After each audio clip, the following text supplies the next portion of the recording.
മരണത്തെ ജയിച്ചുയർത്തെഴുന്നേറ്റ ദൈവപുത്രനായ യേശു ക്രിസ്തുവിൻ്റെ നിസ്തുല്യമായ നാമത്തിൽ ട്രൂത്ത് ഫൈറ്റേഴ്സിൻ്റെ എല്ലാ പ്രേക്ഷകർക്കും ഞങ്ങളുടെ സ്നേഹ വന്ദനങ്ങൾ. ഈ ഇസ്രായേൽ പലസ്തീൻ സംഘർഷം തുടങ്ങിയതോടുകൂടി മലയാളി സോഷ്യൽ മീഡിയയിലെ മുസ്ലിങ്ങളെല്ലാം ആകെ വെപ്രാളത്തിലാണ്. അതുപോലെ അവരെ വളരെ ഇതായിട്ട് സപ്പോർട്ട് ചെയ്തുകൊണ്ടിരിക്കുന്ന ഈ ലെഫ്റ്റിസ്റ്റുകൾ, ഇടതുപക്ഷക്കാരെല്ലാം ഇതേ വെപ്രാളത്തിലാണ്. കാരണം പഴയതുപോലെ ഒന്നും നടക്കുന്നില്ല. മുൻപ് എന്ത് വന്നു കഴിഞ്ഞാലും അപ്പോൾ ഈ സേവ് ഗാസ എന്നും പറഞ്ഞ് ഇറങ്ങിയിരുന്ന ടീമുകൾ ഇന്നും മിണ്ടുന്നില്ല, സേവ് എന്നുള്ള വാക്ക് പോലും ഉപയോഗിക്കുന്നില്ല. വേറെ പല തന്ത്രങ്ങളും കൊണ്ടുവരികയാണ് അവർ. മാത്രമല്ല, നമ്മുടെ ചാനലിനെതിരെയുള്ള അവരുടെ റിപ്പോർട്ടിങ് ശക്തമാവുകയാണ്. ഇസ്രായേലിലെ ഇപ്പോഴത്തെ സംഭവവികാസങ്ങളുടെയൊക്കെ തുടക്കം എങ്ങനെയാണ്, പിന്നെ ഹമാസ് എങ്ങനെയാണ് ഇവരെയൊക്കെ വെച്ച് പണം ഉണ്ടാക്കുന്നത്, ഇങ്ങനെയുള്ള കാര്യങ്ങളൊക്കെ പറഞ്ഞുകൊണ്ട് ഒരു വീഡിയോ നമ്മൾ ചെയ്തത് നിങ്ങൾ പലരും കണ്ടു കാണുമെന്ന് വിചാരിക്കുന്നു. പക്ഷേ ആ വീഡിയോ ഒരു ദിവസം ആകുന്നതിന് മുമ്പേ തന്നെ ഇവർ റിപ്പോർട്ട് ചെയ്ത് പൂട്ടിച്ച് കളഞ്ഞു. നമ്മുടെ ഒരു സഹോദരൻ എന്നെ വിളിച്ചിട്ട് പറഞ്ഞു, അല്ലേട്ടാ ആ വീഡിയോയുടെ ലിങ്ക് അത് വർക്ക് ചെയ്യുന്നില്ലല്ലോ, അതിൽ ക്ലിക്ക് ചെയ്തിട്ട് ആ വീഡിയോ പ്ലേ ആവുന്നില്ല എന്ന് പറഞ്ഞു. ഞാനപ്പോൾ കയറി നോക്കിക്കഴിഞ്ഞപ്പോൾ ശരിയാണ്. അപ്പോൾ നോക്കിയപ്പോൾ വീഡിയോ കാണുന്നില്ല. പിന്നെ അപ്പീൽ കൊടുത്തതിൻ്റെ ആ വീഡിയോ ഇപ്പോൾ തിരിച്ച് കിട്ടിയിട്ടുണ്ട്. പക്ഷേ ഇവർ ഇങ്ങനെയൊക്കെയാണ് ചെയ്യുന്നത്. അതുപോലെ തന്നെ എൻ്റെ ഫേസ്ബുക്ക് പ്രൊഫൈല് അനിൽകുമാർ അയ്യപ്പൻ എന്ന് മലയാളത്തിൽ എഴുതിയിട്ടുള്ള ആ ഫേസ്ബുക്ക് പ്രൊഫൈല്, അത് 30 ദിവസത്തേക്ക് ഫേസ്ബുക്ക് ഇപ്പോൾ ബാൻ ചെയ്തിരിക്കുകയാണ്. ഇങ്ങനെയുള്ള കാര്യങ്ങളെല്ലാം ഞാൻ ഇടുന്നത് കൊണ്ടാണ്. ബോളിവുഡിനെ കുറിച്ച് ചില ഇംഗ്ലീഷ് വീഡിയോസ് ചാനലിലിട്ട് നിങ്ങൾ കണ്ടു കാണുമെന്ന് വിചാരിക്കുന്നു. അപ്പോൾ ഇതൊക്കെ ഫേസ്ബുക്കിലും ഞാൻ ഇട്ടിരുന്നു. അപ്പോൾ അതൊക്കെ ആയി കഴിഞ്ഞ് വീണ്ടും റിപ്പോർട്ട് ചെയ്ത് കഴിഞ്ഞിട്ട് ഒരു മാസത്തേക്ക് 30 ദിവസത്തേക്ക് ഇനിയിപ്പോൾ ആ പ്രൊഫൈല് ഓപ്പൺ ആക്കാൻ പറ്റില്ല. അതാണ് എൻ്റെ മെയിൻ പ്രൊഫൈല്. അപ്പോൾ ഇതാണ് അവസ്ഥ.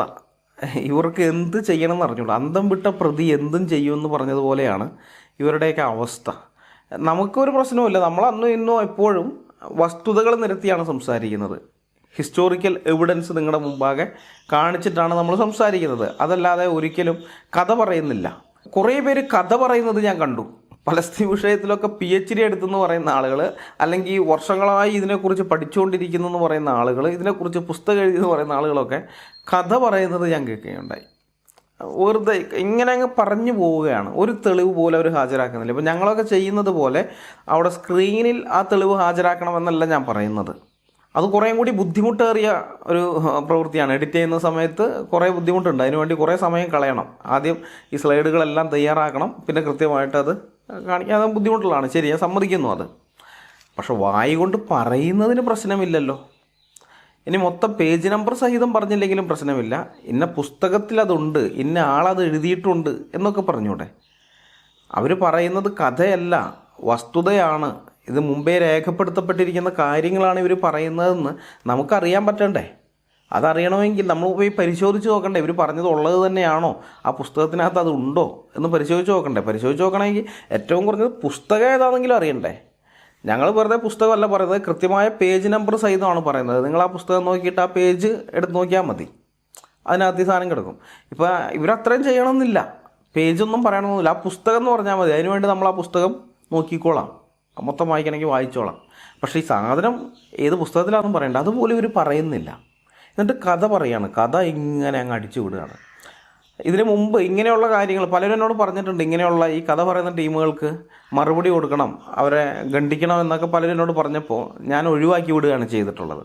കാരണം കഥ പറയുന്നതിന് നമ്മൾ മറുപടി പറയാൻ നിന്നിട്ട് കാര്യമില്ല. പലരും കഥ പറയും, ഇഷ്ടം പോലെ ആൾക്കാർ കഥ പറഞ്ഞുകൊണ്ട് വരും. എല്ലാം നമുക്കത് അതിന് മറുപടി പറയാൻ പറ്റുമോ? അപ്പോൾ അതുകൊണ്ട് വേണ്ടാന്നും പറഞ്ഞാൽ ഒഴിവാക്കി വെച്ചതാണ്. പക്ഷേ ഇപ്പോൾ ഈ ഇസ്രായേൽ വിഷയത്തിൽ കഥ പറയുന്ന ആളുകൾക്കാണ് മാർക്കറ്റ്. ഞാൻ നോക്കിയെടുത്തോളം കഥ പറയുന്നവരുണ്ടല്ലോ, അവരെ കേൾക്കാൻ ആൾക്കാരുണ്ട്. നമ്മുടെ നാട്ടിലെ ആളുകൾക്ക് ആ ടൈപ്പാണ്, ആ ഒരു ലെവലാണ്, അവർക്കത് മതി. കൃത്യമായ റെഫറൻസ് വെച്ച് സംസാരിക്കുന്നതല്ല അവർ ആഗ്രഹിക്കുന്നത്, കഥ കേൾക്കുന്നതാണ്. അപ്പോൾ അതുകൊണ്ട് തന്നെ അത്തരം കഥകൾ പൊളിച്ചടക്കേണ്ടത് ആവശ്യമാണ്.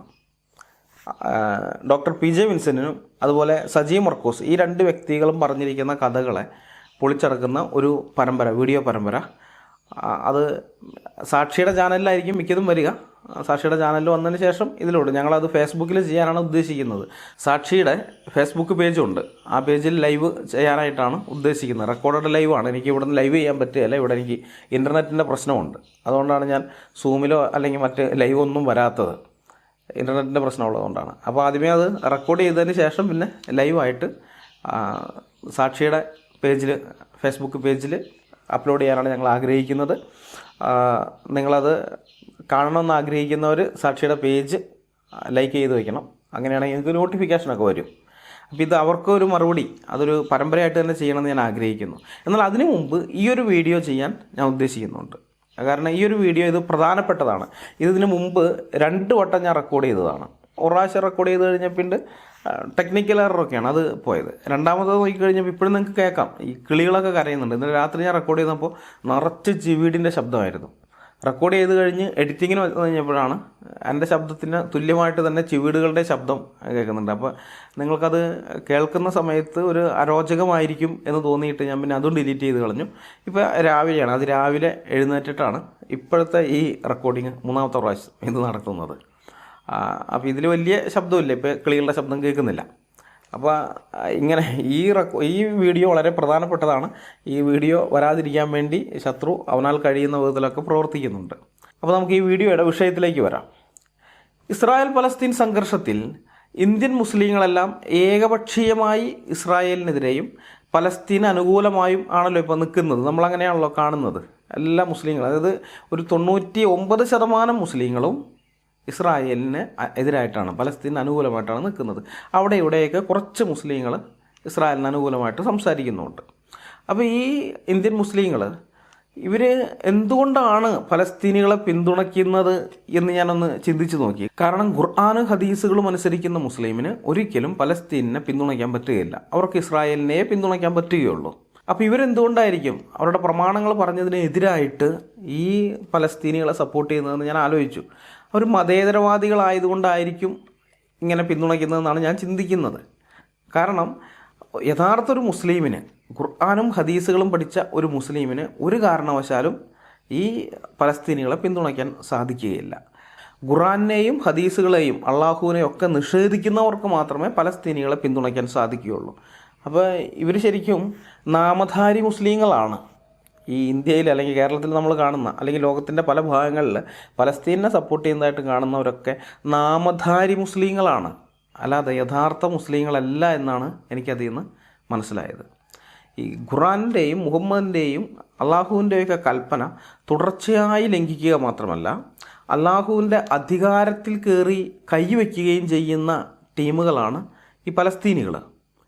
അപ്പോൾ അതുകൊണ്ട് അങ്ങനെയുള്ള ആ നാമധാരി മുസ്ലിങ്ങളെ, അള്ളാഹുവിനും മുഹമ്മദിനും ഖുർആനും ഒക്കെ എതിരായിട്ട് നിൽക്കുന്ന ഈ മുസ്ലിങ്ങളെ പിന്തുണയ്ക്കാൻ നിന്നു കഴിഞ്ഞാൽ അള്ളാഹുവിൻ്റെ ശിക്ഷ തങ്ങൾക്കും കിട്ടും എന്നറിഞ്ഞിട്ട് പോലും അള്ളാഹുവിൻ്റെ ശിക്ഷയ്ക്ക് പുല്ലുവില കൽപ്പിച്ചുകൊണ്ട്, മുഹമ്മദ് കാണിച്ചു കൊടുത്ത മാതൃകയ്ക്ക് പുല്ലുവില കാണിച്ചുകൊണ്ട്, മുഹമ്മദ് അങ്ങനെ പലതും ചെയ്തിട്ടുണ്ടാവും, എനിക്കതൊന്നും ബാധകമല്ല എന്നും പറഞ്ഞുകൊണ്ട്, അല്ലെങ്കിൽ അള്ളാഹു അങ്ങനെയൊക്കെ പലതും പറയും, അങ്ങേര് പോട്ടെ പോയി പണി നോക്കട്ടെ എന്ന് പറഞ്ഞുകൊണ്ട് ഇതിനെയൊക്കെ അങ്ങ് തള്ളിക്കളഞ്ഞിട്ട് മാത്രമേ ഇവർക്ക് പലസ്തീനിലുള്ളവരെ പിന്തുണയ്ക്കാൻ പറ്റും. അപ്പം അങ്ങനെ ആ വിധത്തിൽ സ്വന്തം ദൈവത്തെയും മതഗ്രന്ഥത്തെയും പ്രവാചകനെയൊക്കെ തള്ളിക്കളയത്തക്ക നിലയിൽ ഒരുതരം നിരീശ്വരവാദ ചിന്താഗതിയും അതുപോലെ ഭയങ്കര മതേതരത്വ ബോധമൊക്കെ ഇവർക്കുണ്ട് എന്നാണ് ഞാൻ വിചാരിക്കുന്നത്.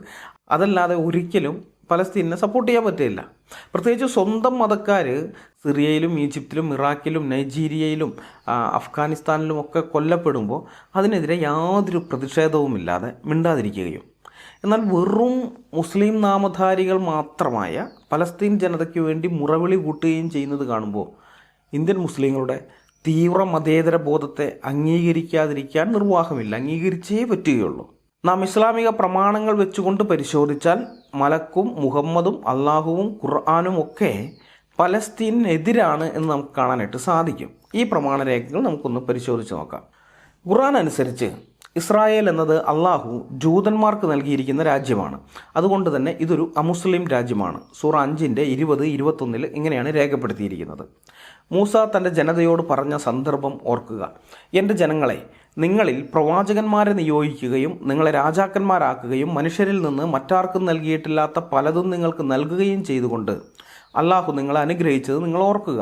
എൻ്റെ ജനങ്ങളെ, അള്ളാഹു നിങ്ങൾക്ക് വിധിച്ചിട്ടുള്ള പവിത്ര ഭൂമിയിൽ നിങ്ങൾ പ്രവേശിക്കുവിൻ. നിങ്ങൾ പിന്നോക്കം മടങ്ങരുത്, എങ്കിൽ നിങ്ങൾ നഷ്ടക്കാരായി മാറും. സൂറ 5:20-21. അപ്പോൾ ഇവിടെ വളരെ വ്യക്തമായി പറയുന്നത് മൂസ തൻ്റെ ജനത്തോട് പറഞ്ഞു എന്നാണ്. അല്ലാതെ മുഹമ്മദ് തൻ്റെ ജനത്തോട് പറഞ്ഞു എന്നല്ല. അപ്പം മൂസ തൻ്റെ ജനത്തോട് പറഞ്ഞു എന്ന് പറയുമ്പോൾ ഇസ്ലാമിക വിശ്വാസം അനുസരിച്ച് മൂസ നബിയുടെ ജനം എന്ന് പറയുന്നത് അത് യഹൂദന്മാരാണ്, ഇസ്രായേലികളാണ്. അപ്പം മൂസ തൻ്റെ ജനത്തോട് പറഞ്ഞു എന്ന് പറഞ്ഞാൽ മൂസ ഈ ഇസ്രായേലികളോട് പറഞ്ഞു. എന്താണ് പറഞ്ഞത്? എൻ്റെ ജനങ്ങളെ, ഇത് നിങ്ങൾക്ക് അള്ളാഹു വിധിച്ചിട്ടുള്ള പവിത്ര ഭൂമിയാണ്, പുണ്യഭൂമിയാണ്, പരിശുദ്ധ ഭൂമിയാണ്. നിങ്ങൾ ഇതിലേക്ക് പ്രവേശിക്കണം. ഇതിൽ പ്രവേശിച്ചു കഴിഞ്ഞാൽ പിന്നെ നിങ്ങൾ പിന്നോക്കം പോകരുത്, അഥവാ ഈ ഭൂമി വിട്ട് നിങ്ങൾ പോകരുത്. അങ്ങനെ നിങ്ങൾ പോവുകയാണെങ്കിൽ എന്താവും? നിങ്ങൾ നഷ്ടക്കാരായി മാറും എന്നാണ് മൂസ നബി ഇസ്രായേൽ ജനത്തോട് പറഞ്ഞതായി അള്ളാഹു മലക്കിനോട് പറഞ്ഞെന്ന് മുഹമ്മദ് സ്വഹാബിമാരോട് പറഞ്ഞിട്ട് അത് ഖുർആനിൽ രേഖപ്പെടുത്തി വച്ചിരിക്കുന്നത്.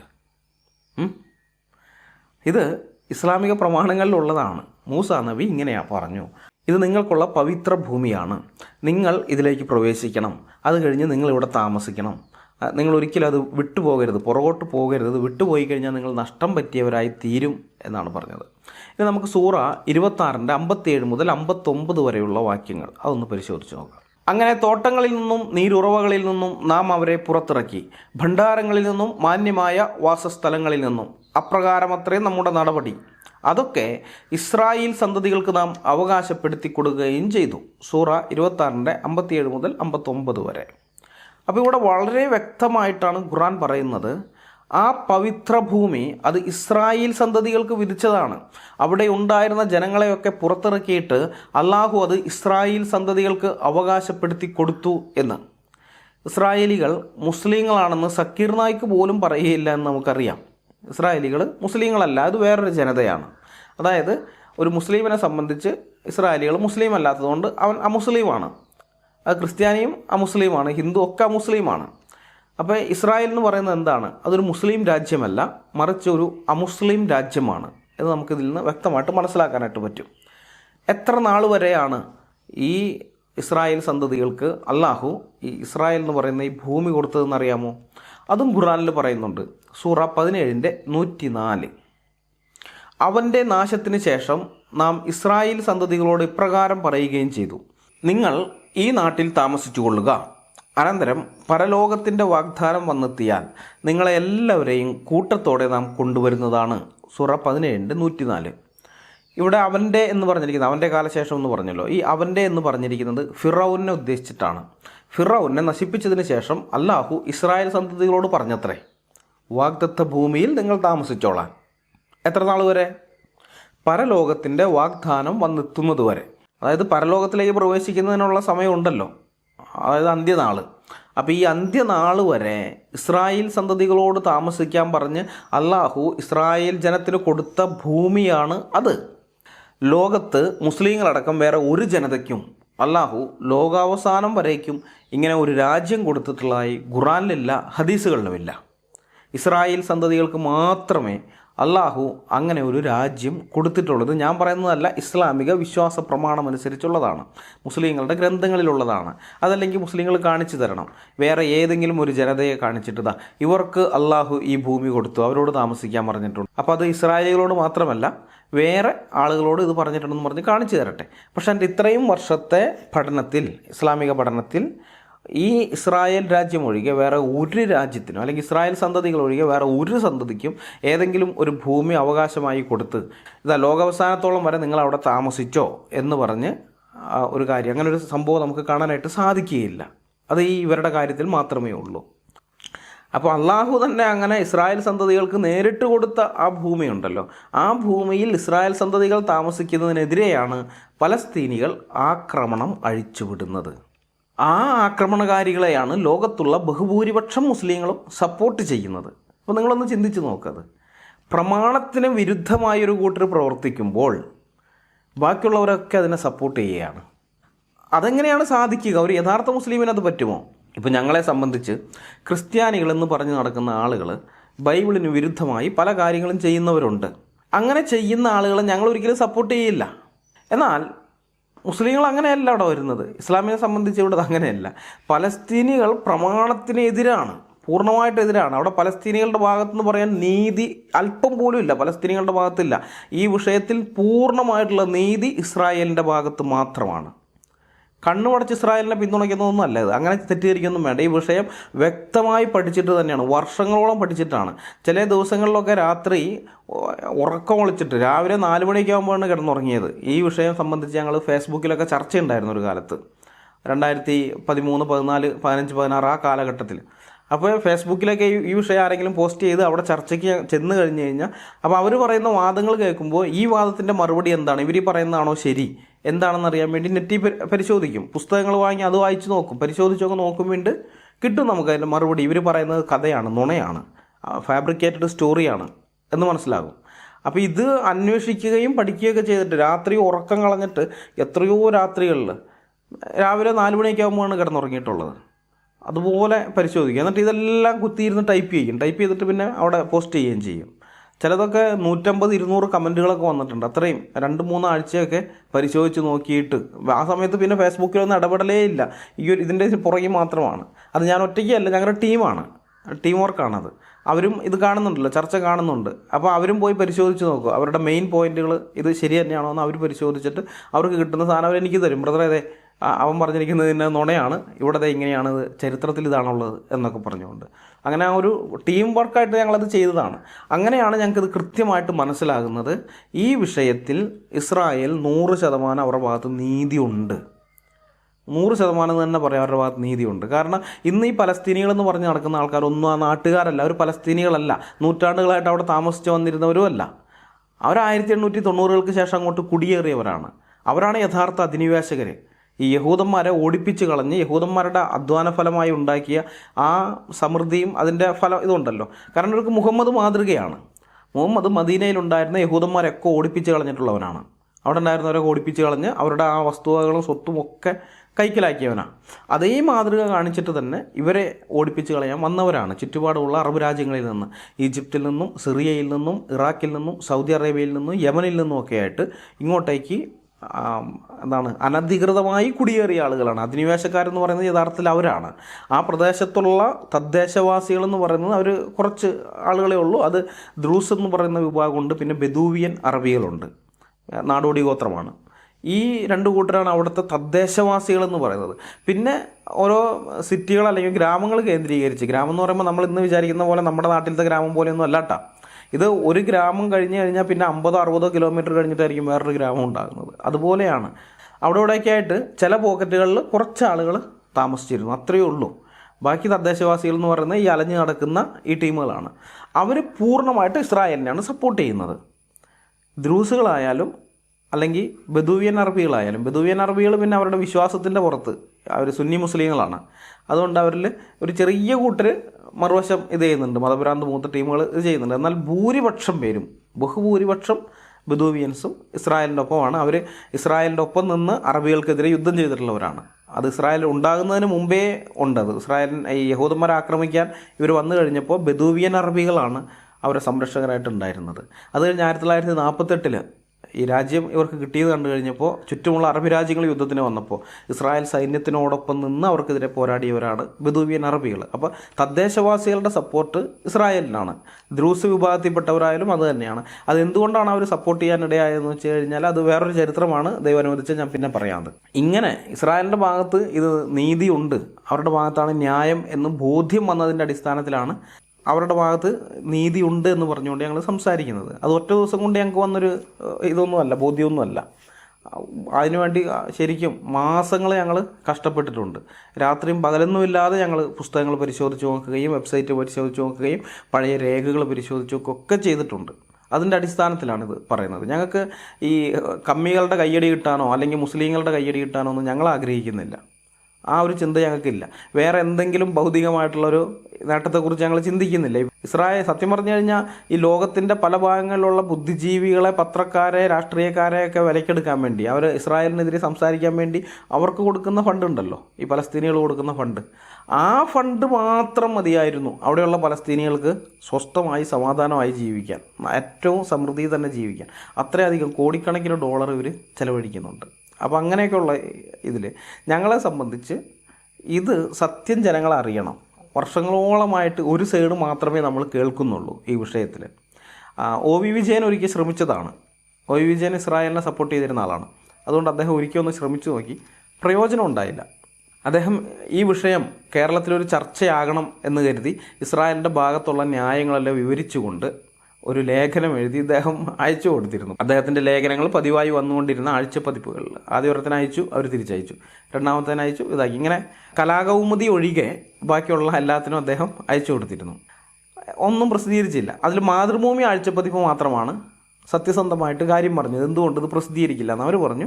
ഇത് പ്രസിദ്ധീകരിച്ചു കഴിഞ്ഞാൽ ഗൾഫ് രാജ്യങ്ങളിലുള്ള മാതൃഭൂമി, അവിടെ പത്രത്തിൻ്റെ എഡിഷനുണ്ട്, മറ്റേ ഇതൊക്കെ ഉണ്ടല്ലോ, അപ്പോൾ ആ മാതൃഭൂമിയുടെ എല്ലാ പ്രവർത്തനം അവിടെ നിർത്തിവെക്കേണ്ടി വരും, അതെല്ലാം വിട്ടെറിഞ്ഞിങ്ങോട്ട് പോരേണ്ടി വരും, അത്ര പ്രശ്നം ഉണ്ടാകുമെന്ന് പറഞ്ഞു. അതുകൊണ്ട് ഇത് പ്രസിദ്ധീകരിക്കാൻ നിർവാഹമില്ല എന്ന് അവർ സത്യസന്ധമായിട്ട് പറഞ്ഞു. ബാക്കിയുള്ളവരാരും അതും പറഞ്ഞുമില്ല, ഒന്നും മിണ്ടിയില്ല, അത് തിരിച്ചയച്ചു. ഇത് ഒ വി വിജയൻ തന്നെ എഴുതിയതാണ്. എന്നിട്ട് ഒ വി വിജയൻ പറയുന്നുണ്ട്, ഈ അറബി അവിടെ ഇരുന്നു കൊണ്ട് അവൻ്റെ ആ എണ്ണപ്പണത്തിൻ്റെ ഹുങ്കിൽ എൻ്റെ നാട്ടിൽ ഞാൻ എന്ത് ചർച്ച ചെയ്യണം എന്ന് അവൻ തീരുമാനിക്കുകയാണ്. അതെനിക്ക് വളരെ വേദന ഉണ്ടാക്കുന്നുണ്ട്. ഒരു രാജ്യസ്നേഹി എന്നുള്ള നിലയിൽ അതെനിക്ക് വളരെ വിഷമം ഉണ്ടാക്കുന്നുണ്ട്. എൻ്റെ നാട്ടിൽ ഞങ്ങൾ എന്ത് ചർച്ച ചെയ്യണമെന്ന് അതിൻ്റെ അജണ്ട തീരുമാനിക്കുന്നത് അവനാണ്. അവനിഷ്ടമില്ലാത്ത കാര്യം ഇവിടെ ചർച്ച ചെയ്യാൻ പറ്റില്ല. അങ്ങനത്തെ ഒരു സ്ഥിതിയിലെത്തിയിരിക്കുന്നു എന്ന് അദ്ദേഹം പറയുകയൊക്കെ ചെയ്തിട്ടുണ്ട്. അപ്പോൾ പറഞ്ഞു വന്ന സംഗതി, ഇത് പൊതുസമൂഹം ചർച്ച ചെയ്യണമെന്ന് ഞങ്ങൾ ആഗ്രഹിക്കുന്നു. ഏകപക്ഷീയമായി ഒരു സൈഡ് മാത്രം കേൾക്കുന്ന പരിപാടി ഉണ്ടല്ലോ, അതത്ര നല്ലതല്ല. അതിൻ്റെ മറുവശമുണ്ട്. നമ്മൾ ഇതുവരെ കേൾക്കാതിരുന്ന പല കഥകളും ഇതിൻ്റെ പുറകിലുണ്ട്. അത് ഓരോന്നായിട്ട് നിങ്ങളുടെ മുമ്പാകെ അവതരിപ്പിക്കണമെന്ന് ഞങ്ങൾ താല്പര്യപ്പെടുന്നു. അതുകൊണ്ടാണ് ഇങ്ങനെയുള്ള വീഡിയോകളുമായിട്ട് വരുന്നത്. അപ്പോൾ പറഞ്ഞ് ഞാൻ വിഷയത്തിൻ്റെ പുറത്ത് പോയി, നമുക്ക് വിഷയത്തിലേക്ക് മടങ്ങി വരാം. ഇങ്ങനെ അള്ളാഹു ഇസ്രായേൽ സന്തതികൾക്ക് കൊടുത്ത ഈ ഭൂമിയുണ്ടല്ലോ, ഈ ഭൂമിയിൽ ആരെങ്കിലും എന്തെങ്കിലും കുഴപ്പങ്ങൾ ഉണ്ടാക്കിയാൽ ഇസ്രായേൽ ജനം എങ്ങനെയാണ് അതിനെ കൈകാര്യം ചെയ്യേണ്ടത് എന്നുള്ള ഒരു വിധി അള്ളാഹു അവർക്ക് കൊടുത്തിട്ടുണ്ട്. അപ്പോൾ അത് നമുക്ക് ഖുർആനിൽ നിന്നൊന്ന് നോക്കാം. അക്കാരണത്താൽ ഇസ്രായേൽ സന്തതികൾക്ക് നാം ഇപ്രകാരം വിധി നൽകുകയുണ്ടായി: മറ്റൊരാളെ കൊന്നതിന് പകരമായോ ഭൂമിയിൽ കുഴപ്പമുണ്ടാക്കിയതിൻ്റെ പേരിലോ അല്ലാതെ വല്ലവനും ഒരാളെ കൊലപ്പെടുത്തിയാൽ അത് മനുഷ്യരെ മുഴുവൻ കൊലപ്പെടുത്തിയതിന് തുല്യമാകുന്നു. ഒരാളുടെ ജീവൻ വല്ലവനും രക്ഷിച്ചാൽ അത് മനുഷ്യരുടെ മുഴുവൻ ജീവൻ രക്ഷിച്ചതിന് തുല്യമാകുന്നു. നമ്മുടെ ദൂതന്മാർ വ്യക്തമായ തെളിവുകളുമായി അവരുടെ അടുത്ത്, അതായത് ഇസ്രായേലിൻ്റെ അടുത്ത് ചെന്നിട്ടുണ്ട്. എന്നിട്ട് അതിനുശേഷം അവരിൽ ധാരാളം പേർ ഭൂമിയിൽ അതിക്രമം പ്രവർത്തിച്ചു കൊണ്ടിരിക്കുകയാണ്. സൂറ 5:32. ഇവിടെ വളരെ വ്യക്തമായിട്ട് എന്താണ് പറയുന്നത്? ഇസ്രായേൽ സന്തതികൾക്ക് നൽകപ്പെട്ട ആ വിധി ഉണ്ടല്ലോ, അവിടെയുള്ള ജനങ്ങൾക്ക് അള്ളാഹു കൊടുത്തിരിക്കുന്ന വിധി, ഇത് നിങ്ങൾ പ്രത്യേകം ശ്രദ്ധിക്കണം. മുസ്ലിങ്ങൾക്ക് നൽകപ്പെട്ട വിധിയിലല്ല, ഇസ്രായേൽ സന്തതികൾക്ക് നൽകപ്പെട്ട വിധിയിലാണ് ഇത് പറയുന്നത്. കാരണം മിക്കപ്പോഴും മുസ്ലിങ്ങൾ എടുത്തുകൊണ്ട് വരാറുള്ളൊരു വാക്യമാണിത്. മുസ്ലിങ്ങൾ എടുത്തുകൊണ്ട് വരുന്നത് എന്തെങ്കിലും പ്രശ്നം, ഏതെങ്കിലും മുസ്ലിങ്ങൾ എവിടെയെങ്കിലും പ്രശ്നം ഉണ്ടാക്കി അല്ലെങ്കിൽ ഒരു ഭീകരാക്രമണം ഉണ്ടായി എന്നൊക്കെ കണ്ടു കഴിഞ്ഞാൽ ഈ വാക്യം എടുത്തുകൊണ്ട് വരും. ഇതാണ് യഥാർത്ഥ മുസ്ലിം, ഇതാണ് ചെയ്യേണ്ടത്, അപ്പോൾ ഇതിന് വിരുദ്ധമായിട്ട് പ്രവർത്തിക്കുന്ന അവൻ മുസ്ലിം അല്ല എന്നൊക്കെ പറഞ്ഞുകൊണ്ട്. ഇത് മുസ്ലിമിന് കൊടുത്ത വിധിയല്ല, ഇത് ഇസ്രായേൽ സന്തതികൾക്ക് കൊടുത്ത വിധിയാണ്. അങ്ങനെയാണ് ഖുർആനിൽ പറയുന്നത്, ഇസ്രായേൽ സന്തതികൾക്ക് കൊടുത്ത വിധി. മുസ്ലിങ്ങൾക്ക് കൊടുത്ത വിധി എന്താണെന്ന് അടുത്ത വാക്യം 5:33 പറയുന്നുണ്ട്. കയ്യും കാലും വെട്ടാനും കൊല്ലാനും ക്രൂശിക്കാനും ഒക്കെയാണ് അവിടെ പറയുന്നത്. അതൊക്കെയാണ് മറ്റവന്മാർ ചെയ്യുന്നത്. അപ്പോൾ നമ്മളെ പറ്റിക്കാൻ വേണ്ടിയിട്ടാണ് ഇവർ 5:32 എടുത്തുകൊണ്ട് വരുന്നത്. അങ്ങനെ എടുത്തുകൊണ്ട് വരുന്നത് കാണുമ്പോൾ അപ്പം തന്നെ അവരോട് പറയണം, മോനെ ഇത് ഇസ്രായേൽ സന്തതികൾക്ക് കൊടുത്ത വിധിയാണല്ലോ, നിങ്ങൾക്ക് തന്നിരിക്കുന്നത് തൊട്ട് താഴെ പറയുന്നില്ല, 5:33 എടുത്ത് അതൊന്ന് വായിച്ചു നോക്കിയ മോനെ എന്ന് പറഞ്ഞു കഴിഞ്ഞാൽ അവൻ നിർത്തിപ്പൊക്കോളും. അനുഭവത്തിൻ്റെ വെളിച്ചത്തിലാണ് പറയുന്നത്. ഞങ്ങളുടെ അടുത്ത് ഇത് കൊണ്ടുവരുന്ന പല ആൾക്കാരുടെ അടുത്ത് ഞങ്ങളിങ്ങനെ പറയാൻ തുടങ്ങിയതോടുകൂടി ഇപ്പോൾ ഇതൊന്നും കൊണ്ടുവരാറില്ല ആരും. അപ്പോൾ ഈ ഇസ്രായേൽ സന്തതികൾക്ക് നൽകപ്പെട്ട വിധിയിൽ എന്താണ് പറഞ്ഞിരിക്കുന്നത്? മറ്റൊരാളെ കൊന്നതിന് പകരമായോ ഭൂമിയിൽ കുഴപ്പമുണ്ടാക്കിയതിൻ്റെ പേരിലോ അല്ലാതെ വല്ലവനും ഒരാളെ കൊലപ്പെടുത്തിയാൽ അത് മനുഷ്യരെ മുഴുവൻ കൊലപ്പെടുത്തിയതിന് തുല്യമാകുന്നു എന്നാണ് പറഞ്ഞിരിക്കുന്നത്. ഇസ്രായേലികളെ കൊല്ലാൻ വേണ്ടി ഓരോ വർഷവും റംസാൻ മാസമാകുമ്പോൾ ഗാസ ഭരിക്കുന്ന ഹമാസ് എന്ന നാമധാരി മുസ്ലിം തീവ്രവാദ ഗ്രൂപ്പ് ഇസ്രായേലിലേക്ക് റോക്കറ്റ് വിടുകയോ അല്ലെങ്കിൽ ഇസ്രായേലിനകത്ത് അവർ രഹസ്യമായി പണിതിരിക്കുന്ന ഭൂഗർഭ ടണലുകൾ വഴി ഇസ്രായേലിലേക്ക് കടന്ന് ഇസ്രായേലികളെ കൊന്നുകളയുന്നതൊക്കെ ഒരു സ്ഥിരം പരിപാടിയാണ്. ഇപ്പോഴത്തെ പ്രശ്നം നമുക്കറിയാം. ഇസ്രായേൽ പോലീസ് അവരുടെ നാട്ടിൽ ഇസ്രായേൽ കോടതിയുടെ വിധി നടപ്പാക്കാൻ ശ്രമിച്ചതിൻ്റെ പേരിലുള്ള പ്രശ്നത്തിൽ ഹമാസ് എന്ന മുസ്ലിം ഭീകരവാദ സംഘടന ഇസ്രായേലികളെ കൊല്ലാൻ വേണ്ടി ഗാസയിൽ നിന്നും ഇസ്രായേലിലേക്ക് മിസൈലുകൾ അയച്ചത് നമ്മളെല്ലാം കാണുകയുണ്ടായി. ഒന്നും രണ്ടുമല്ല, 40 മണിക്കൂറിനുള്ളിൽ 1048 മിസൈലുകളാണ് ഹമാസ് എന്ന ഈ നാമധാരി മുസ്ലിം ഭീകരവാദ സംഘടന ഇസ്രായേലിലേക്ക് അയച്ചത്. ഒരാഴ്ചയ്ക്കുള്ളിൽ 3100 മിസൈലുകളാണ് ഇസ്രായേൽ രാജ്യത്തേക്ക് ഹമാസ് എന്ന നാമധാരി മുസ്ലിം ഭീകര സംഘടന അയച്ചിരിക്കുന്നത്. ഇസ്രായേലിൻ്റെ കയ്യിൽ അയൺ ഡോം എന്ന മിസൈൽ പ്രതിരോധ സംവിധാനം ഉള്ളത് കൊണ്ട് മാത്രമാണ് അവിടെ മരണസംഖ്യ വളരെ കുറഞ്ഞത്.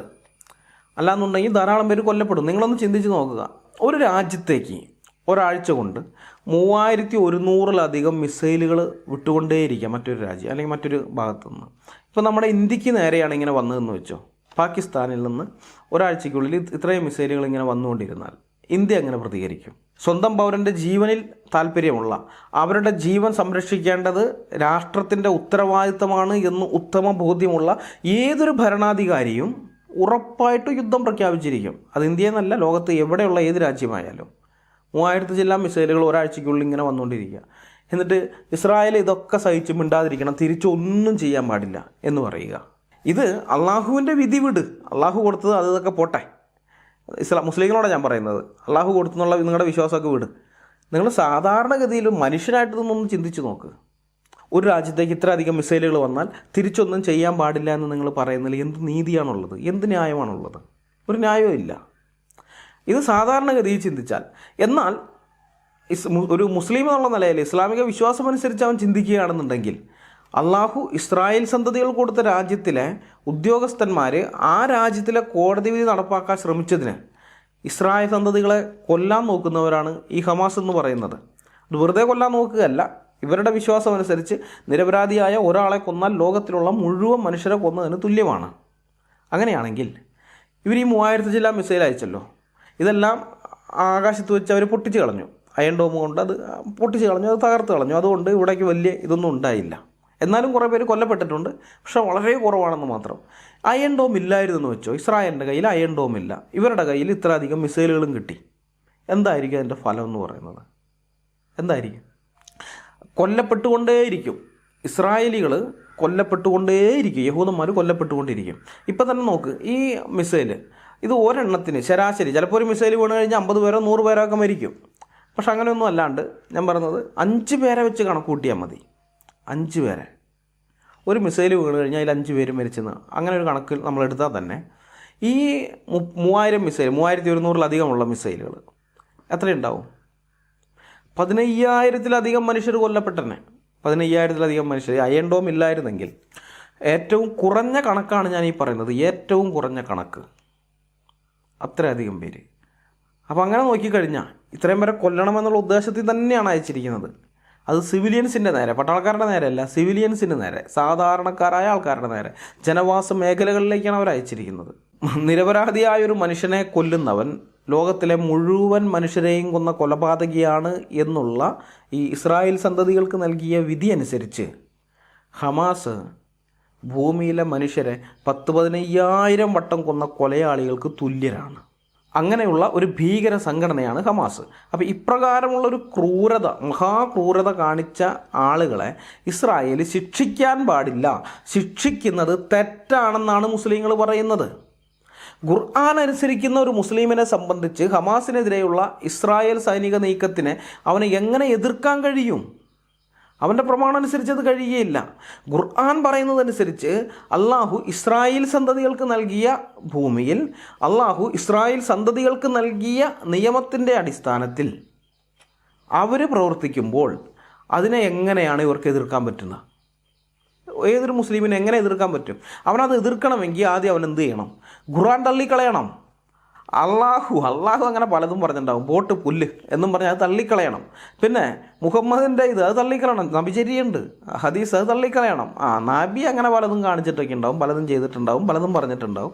ഇതിനൊക്കെ ഞങ്ങൾ വല്ല വിലയും കൊടുക്കുന്നുണ്ടോ എന്നും പറഞ്ഞിട്ട് അത് തള്ളണം. ഇതിനെയൊക്കെ തള്ളിയാൽ മാത്രമേ ഇവർക്ക് പലസ്തീനിനെ സപ്പോർട്ട് ചെയ്യാൻ പറ്റുകയുള്ളൂ. അങ്ങനെ പറ്റുകയുള്ളൂ. കാരണം അത്ര കൃത്യമായിട്ടാണ് ഇസ്ലാമിക പ്രമാണങ്ങളിൽ അത് പറഞ്ഞിരിക്കുന്നത്. അപ്പോൾ ഇങ്ങനെ ഞാനിത് പറയുമ്പോൾ ഒരു പക്ഷേ എന്നെ കേൾക്കുന്ന മുസ്ലിങ്ങൾ എന്നോട് ചോദിച്ചേക്കാം, ഇസ്രായേൽ ഹമാസിനെതിരെ ഈ നടപടി എടുക്കുമ്പോൾ, ശിക്ഷാ നടപടി എടുക്കുമ്പോൾ അവിടെയുള്ള സാധാരണക്കാർക്കും അപകടം സംഭവിക്കുന്നുണ്ടല്ലോ, സിവിലിയൻസിനും അപകടം സംഭവിക്കുന്നു. കാരണം ഈ ഹമാസിൻ്റെ ആളുകളെല്ലാം ഭീരുക്കളായതുകൊണ്ട് അവർ ഹ്യൂമൻ ഷീൽഡിനകത്താണ്, മനുഷ്യമറയുണ്ട്. ഈ ഹമാസ് ഇസ്രായേലിലേക്ക് റോക്കറ്റുകൾ അയച്ചു കൊണ്ടിരിക്കുന്നത് മനുഷ്യമറയ്ക്കുള്ളിൽ നിന്നാണ്. അവരെപ്പോഴും സിവിലിയൻസ് ഏരിയയിൽ നിന്നേ അവർ റോക്കറ്റ് അയക്കുകയുള്ളൂ. തിരിച്ച് ഇസ്രായേലിൽ നിന്ന് ആക്രമണം വരാതിരിക്കാൻ വേണ്ടി അവിടെയുള്ള ഈ സിവിലിയൻസിനെയാണ് അവരെപ്പോഴും പിടിച്ച് മുന്നിൽ നിർത്തുക.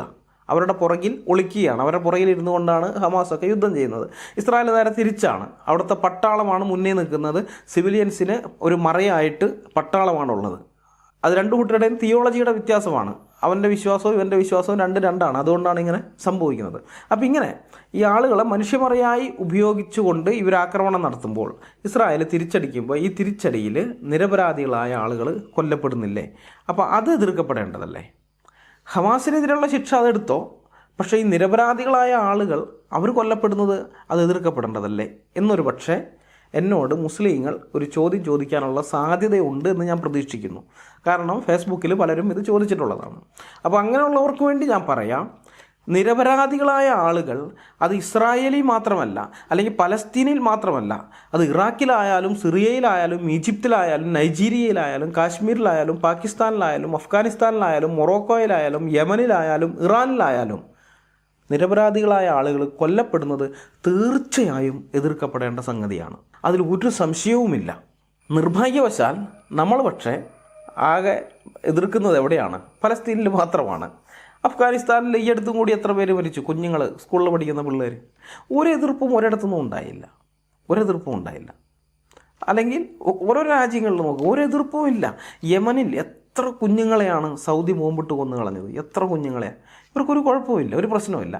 പക്ഷെ ഇസ്രായേൽ സൈനികർ അല്ലെങ്കിൽ ഇസ്രായേലിൽ നിന്ന് ചെറിയ ഒരു ഇതുണ്ടായാൽ പോലും നമ്മളതറിയും, എല്ലാവരും പ്രതിഷേധം ഉണ്ടാക്കുകയൊക്കെ ചെയ്യും.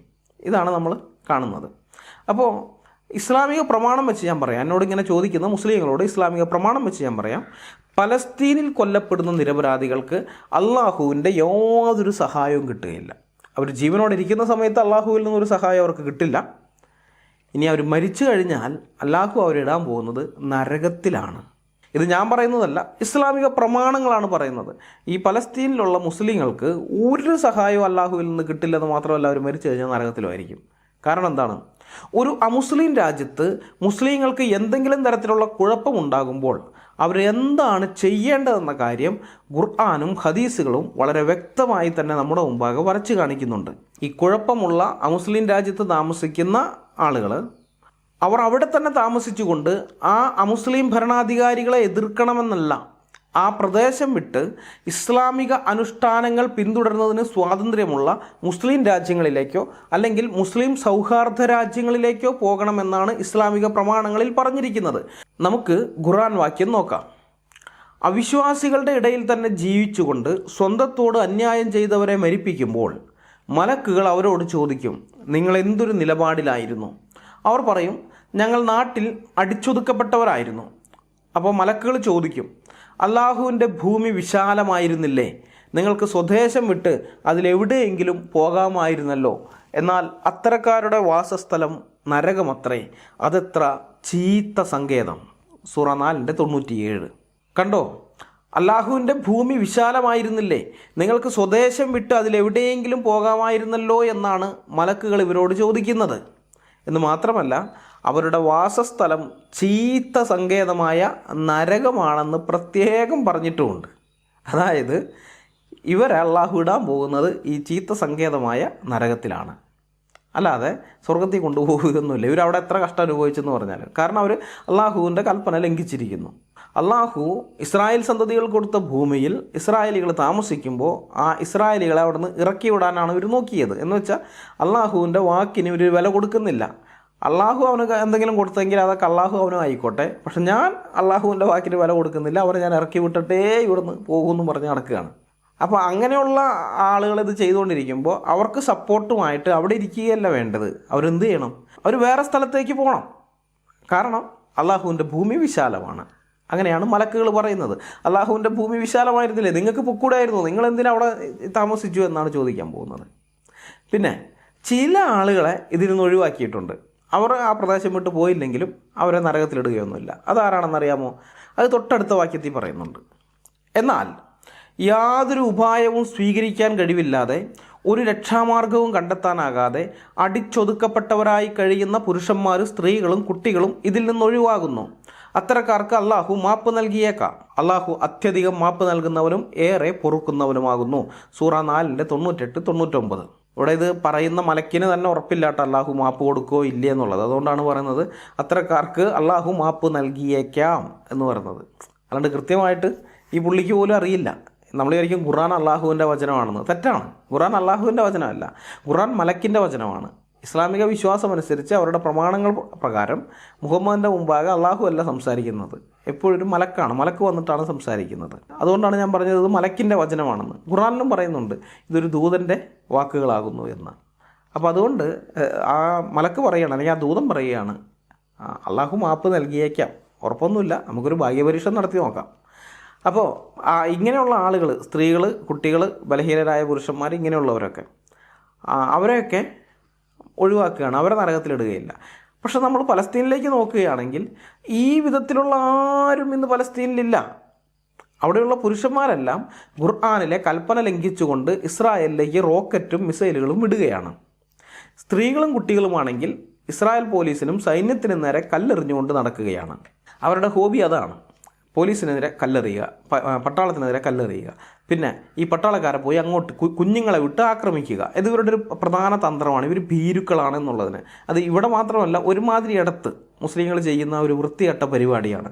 കുഞ്ഞുങ്ങളെ മുന്നിൽ നിർത്തും, കുഞ്ഞുങ്ങളോട് അവരെ പോയി ആക്രമിക്കാൻ പറയും. അങ്ങനെ ആക്രമിച്ച് കഴിയുമ്പോൾ തിരിച്ചെന്തെങ്കിലും ചെയ്തു കഴിഞ്ഞാൽ പിന്നെ ഞങ്ങളുടെ കുഞ്ഞുങ്ങളെ അങ്ങനെ ഉപദ്രവിച്ച് ഇതാക്കിയെന്നും പറഞ്ഞുകൊണ്ട് എല്ലായിടത്തും പോയി പിന്നെ ഇരവാദം പറഞ്ഞ് കരച്ചിലാണ്. ആ മോങ്ങൽ നമുക്ക് സഹിക്കാൻ പറ്റില്ല. അമ്മാതിരി മോങ്ങന്മാർ. ഞാനിത് വെറുതെ പറഞ്ഞതല്ല, ഞാൻ നിങ്ങൾക്കൊരു വീഡിയോ കാണിച്ചു തരാം. ഒരു പലസ്തീൻ പിതാവ് സ്വന്തം കുഞ്ഞിനെ, 4-5 വയസ്സുള്ള ഒരു കുഞ്ഞിനെ, കൊച്ചു കുഞ്ഞിനെ പട്ടാളക്കാരുടെ മുമ്പിലേക്ക്, ഇസ്രായേലി പട്ടാളക്കാരുടെ മുമ്പിലേക്ക് കൊല്ലാൻ വേണ്ടി വിട്ടിരിക്കുകയാണ്. അവരോട് പറയാണ് വെടിവെക്കുന്നു. അതുപോലെ ഈ പയ്യനോട് പറയുന്നുണ്ട് അവരെ പോയിട്ട് ആക്രമിക്കുന്നൊക്കെ. നിങ്ങൾക്ക് ആ വീഡിയോ ഇപ്പോൾ ഒന്ന് കാണാം. هاي الولد الصغير طخوه منتظرين على الولاد الصغار. طخ هيو طخ روح طخوه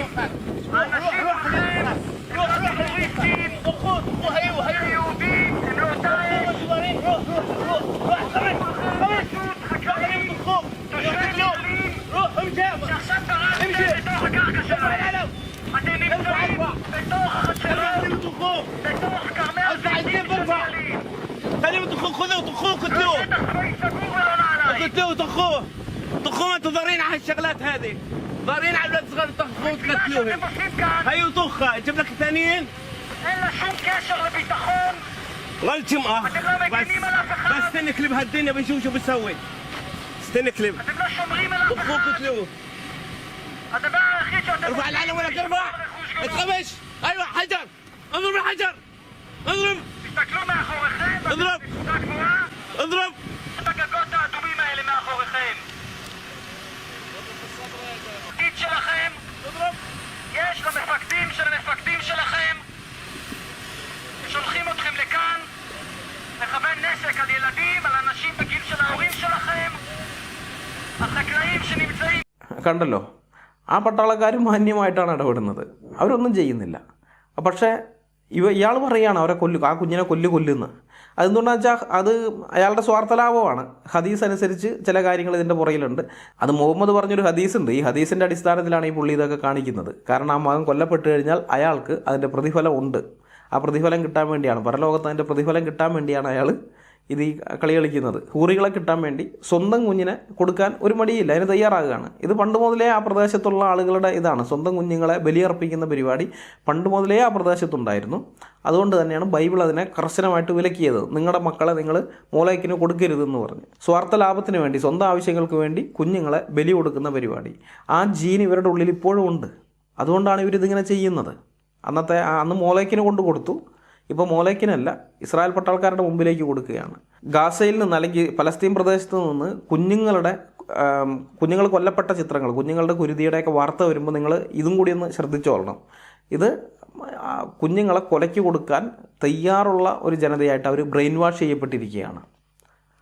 ഈ ഹമാസിനെ സംബന്ധിച്ചിടത്തോളം ഇങ്ങനെയുള്ള ഈ കൊല്ലപ്പെട്ട് കഴിഞ്ഞാൽ ഈ കുഞ്ഞുങ്ങളുടെ ഫോട്ടോ കാണിച്ച് ലോകത്ത് നിന്ന് പണം വരുത്തണം. ആ ലക്ഷ്യം മാത്രമേ അവർക്കുള്ളൂ.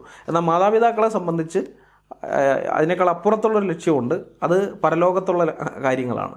അത് വേറെ ഹദീസൊക്കെ ഉണ്ട്, അത് വിശദമായിട്ട് പറയാനുള്ളൊരു കാര്യമാണ്. അതുകൊണ്ട് ഞാൻ ഒഴിവാക്കുന്നു. ദൈവം അനുവദിക്കുകയാണെങ്കിൽ പിന്നീട് ഒരു വീഡിയോ ആയിട്ട് തന്നെ അത് ചെയ്യാമെന്ന് വിചാരിക്കുന്നു.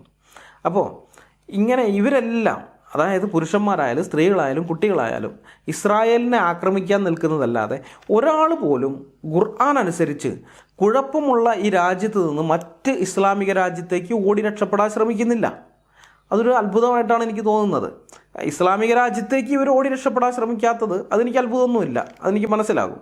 കാരണം പലസ്തീനികളെ ശരിക്കും അറിയാവുന്ന ഒരൊറ്റ ഇസ്ലാമിക രാജ്യം പോലും ഇവരെ തങ്ങളുടെ അതിർത്തിക്കകത്ത് കയറ്റുകയില്ല. അതിർത്തിക്കകത്തുനിന്നല്ല, അതിർത്തിയുടെ 7 അയലത്തേക്ക് അടുപ്പിക്കുകയില്ല. കാരണം പലസ്തീനികളുടെ കയ്യിലിരിപ്പ് അത്ര നല്ലതാണ്. പലസ്തീനികളെ പരിചയമുള്ള പല ആളുകളും, മുസ്ലിങ്ങളടക്കമുള്ള പല ആളുകൾ എന്നോടത് പറഞ്ഞിട്ടുണ്ട്. അവരുടെ കയ്യിലിരിപ്പ് അത്ര നല്ലതാണ്. അപ്പോൾ അതുകൊണ്ട് ഇസ്ലാമിക രാജ്യങ്ങളിലേക്ക് ഇവർ ഓടിപ്പോകാൻ ശ്രമിക്കാത്തതിൽ എനിക്ക് അത്ഭുതമൊന്നുമില്ല. പക്ഷെ അവർക്ക് യൂറോപ്പിലേക്ക് പോകാമല്ലോ. യൂറോപ്പുണ്ടല്ലോ, ബുദ്ധിയും ബോധവും വിവരവും പിന്നെ ചരിത്ര വിജ്ഞാനവും 7 അയലത്തുകൂടി പോയിട്ടില്ലാത്ത കുറേ എണ്ണം യൂറോപ്പിലെ പല രാജ്യങ്ങളുടെയും ഭരണാധികാരികളായിട്ടിരിക്കുന്നുണ്ട്. അവിടുത്തെ ഭരണാധികാരികളുടെ കസേരകളിൽ ഇരിക്കുന്ന ഒരു ഭൂരിഭാഗം ടീമുകളും ബുദ്ധിയും ബോധവും വിവരവും ചരിത്ര വിജ്ഞാനവും ഒന്നും 7 അയലത്തുകൂടി പോയിട്ടില്ലാത്ത ടീമുകളാണ്. തങ്ങളെ തെരഞ്ഞെടുത്ത ജനത്തോട് ഒരു ഉത്തരവാദിത്വവും കാണിക്കാതെ ലോകത്തിൻ്റെ കയ്യടി കിട്ടാൻ വേണ്ടി ഇറാഖിലും സിറിയയിലും ഒക്കെ ഉണ്ടായിരുന്ന കുറേ ഇസ്ലാമിക ഭീകരന്മാരെ, ഇസ്ലാമിക മതഭ്രാന്തന്മാരെ 2 കൈയും നീട്ടി സ്വീകരിച്ച് അതിൻ്റെ കെടുതികൾ അവിടെയുള്ള ജനങ്ങളെ കൊണ്ട് ഇപ്പോഴും അനുഭവിപ്പിക്കുന്ന, ചരിത്രത്തിൻ്റെ ചവറ്റുകൊട്ടയിലേക്ക് ചവിട്ടി എറിയപ്പെടാനിരിക്കുന്ന ഭരണാധികാരികൾ യൂറോപ്പിലുണ്ട്. അപ്പം അങ്ങനെയുള്ള വിഡ്ഢികൾ ഇവരെ പരവതാനി വിരിച്ച് 2 കൈയും നീട്ടി സ്വീകരിക്കുമായിരുന്നു. കാരണം അവർക്ക് ലോകത്തിൻ്റെ കയ്യടി മതി, അത് മാത്രമേ ഉള്ളൂ, അതിൻ്റെ അപ്പുറത്ത് വേറെ ഒന്നും അവർ നോക്കുന്നില്ല. അപ്പം അങ്ങനെയുള്ള ആൾക്കാർ അവിടെ ഉണ്ടായിരുന്നിട്ടും പലസ്തീനികൾ അങ്ങോട്ട് പോകുന്നില്ല. പകരം ഖുർആൻ്റെയും ഹദീസുകളുടെയും ഒക്കെ കൽപ്പന അത് നഗ്നമായി ലംഘിച്ചുകൊണ്ട് നരകത്തിലേക്ക് പോകാൻ ധൃതി കൂട്ടുന്ന മുസ്ലിം നാമധാരികളായി ഈ പലസ്തീനികൾ മാറിയിരിക്കുകയാണ്. ഇത് വിചിത്രമല്ലേ? അവർക്ക് ഇങ്ങനൊരു ഓപ്ഷൻ ഉണ്ടായിട്ട് ഖുർആനും ഹദീസും ഒക്കെ അങ്ങനെ ഒരു ഓപ്ഷൻ മുന്നോട്ട് വെച്ചിട്ട് അതനുസരിക്കാൻ തയ്യാറാകാതെ അവരിപ്പോഴും ഇതിനെയൊക്കെ നിഷേധിച്ചുകൊണ്ട്, അല്ലെങ്കിൽ അതിനെ ലംഘിച്ചുകൊണ്ട്, ഖുർആനെയും ഹദീസുകളെയും ലംഘിച്ചുകൊണ്ട് ഇപ്പോഴും അവിടെ തുടരുകയാണ്. ഇങ്ങനെ നരകത്തിലെ വിറകുകൊള്ളികളായ ഈ പലസ്തീൻ മുസ്ലിങ്ങൾക്ക് അന്ധമായ പിന്തുണ നൽകിക്കൊണ്ടിരിക്കുന്ന ലോകത്തിലെ മറ്റ് മുസ്ലിം സമൂഹത്തിൻ്റെ പ്രവൃത്തി അതിനേക്കാൾ വിചിത്രമാണ്. ഇപ്പോൾ അറബി മുസ്ലിങ്ങളൊന്നും പിന്തുണ കൊടുക്കുന്നില്ല, അവർക്കൊക്കെ കാര്യങ്ങൾ മനസ്സിലായി, അവർ മാറുകയാണ്. 1-2 രാജ്യങ്ങളെ കൊടുക്കുന്നുള്ളൂ, ഭൂരിഭാഗം പേരും മാറി.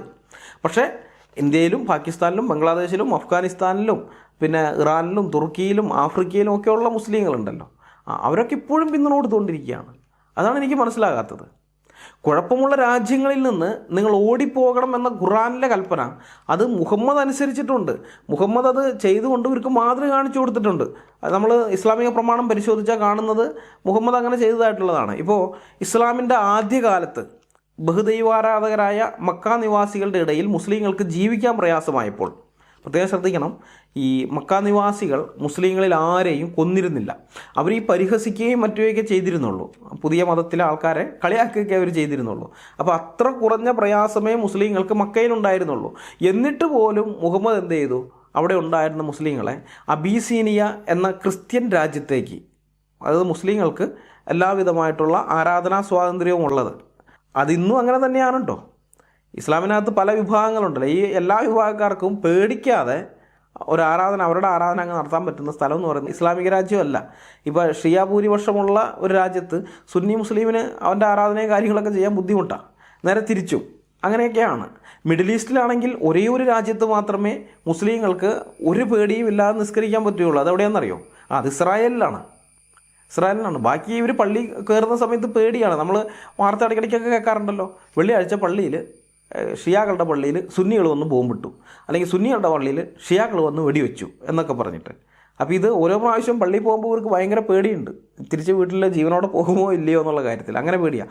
എന്നാൽ ഇസ്രായേലിനകത്തുള്ള മുസ്ലിങ്ങൾക്ക് ആ പേടിയില്ല. ഇസ്രായേലിനകത്ത് സുന്നികളുണ്ട്, ഷിയാക്കളുണ്ട്, അഹമ്മദിയാക്കളുണ്ട്, പല പല ഇതുമുണ്ട്. ബദൂവിയൻ അറബികൾ, പിന്നെ ദ്രൂസ് എന്ന് പറയുന്ന വിഭാഗമുണ്ട്, ക്രിസ്ത്യാനികളുണ്ട്, പല കൂട്ടരുണ്ട്. യഹൂദന്മാർ മാറ്റിയാൽ പല ടീമുകളുണ്ട്. ഇവർക്കാർക്കും ഒട്ടും പേടിക്കാനില്ലാതെ ധൈര്യപൂർവ്വം സമാധാനത്തോടുകൂടി സ്വാതന്ത്ര്യത്തോടുകൂടി അവരുടെ കാര്യങ്ങൾ ചെയ്യാൻ പറ്റുന്ന മിഡിൽ ഈസ്റ്റിലെ ഏക രാജ്യം എന്ന് പറയുന്നത് ഇസ്രായേൽ മാത്രമാണ്, മറ്റൊരു രാജ്യമല്ല.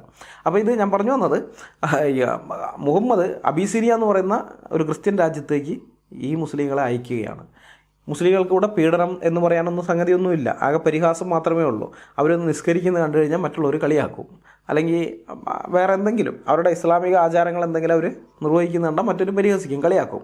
അപ്പോൾ അത്ര ചെറിയ പ്രശ്നം ഉണ്ടായിട്ട് പോലും അവരുടെ വിശ്വാസം അനുസരിച്ച് അവരവിടെ ജീവിക്കുന്നതിന് അവർക്ക് ബുദ്ധിമുട്ടുണ്ടെന്ന് കണ്ടു കഴിഞ്ഞപ്പോൾ മുഹമ്മദ് എന്ത് ചെയ്തു? ഇവരെ ഈ അബീസീനിയയിലേക്ക് അയച്ചു. അതായത് ഇസ്ലാമിൻ്റെ ചരിത്രത്തിലെ ആദ്യത്തെ ഹിജ്റ എന്ന് പറയുന്നത് അതാണ്. ഹിജ്റ എന്ന് പറഞ്ഞാൽ പലായനം എന്നാണ് വാക്കിൻ്റെ അർത്ഥം. ആദ്യത്തെ ഹിജ്റ അതാണ്, ഈ അബീസീനിയയിലേക്കുള്ളതാണ്.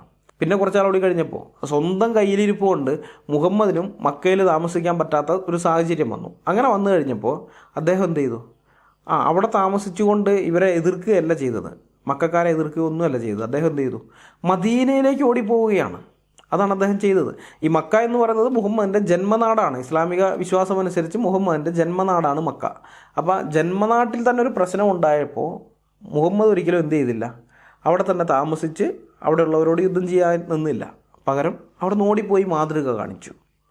ഇനി വേറെ സ്വഹാബിമാരുടെയൊക്കെ നോക്കിക്കഴിഞ്ഞാലോ, അവർ ഈ ഖുർആൻ ആയത്തനുസരിച്ചിട്ടുണ്ടോ?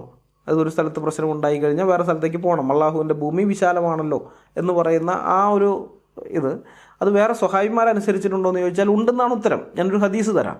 സലമ പറയുന്നു, അദ്ദേഹം ഒരിക്കൽ ഹജ്ജാജിൻ്റെ അടുക്കൽ ചെന്നപ്പോൾ ഹജ്ജാജ് ചോദിച്ചു, അക്വയിൻ്റെ പുത്ര, നിങ്ങൾ ഹജ്ജ് ചെയ്ത് മദീനയിൽ ചെന്ന ശേഷം പിന്നോട്ട് തിരിച്ചുപോയി ഗ്രാമത്തിൽ താമസമാക്കിയല്ലോ.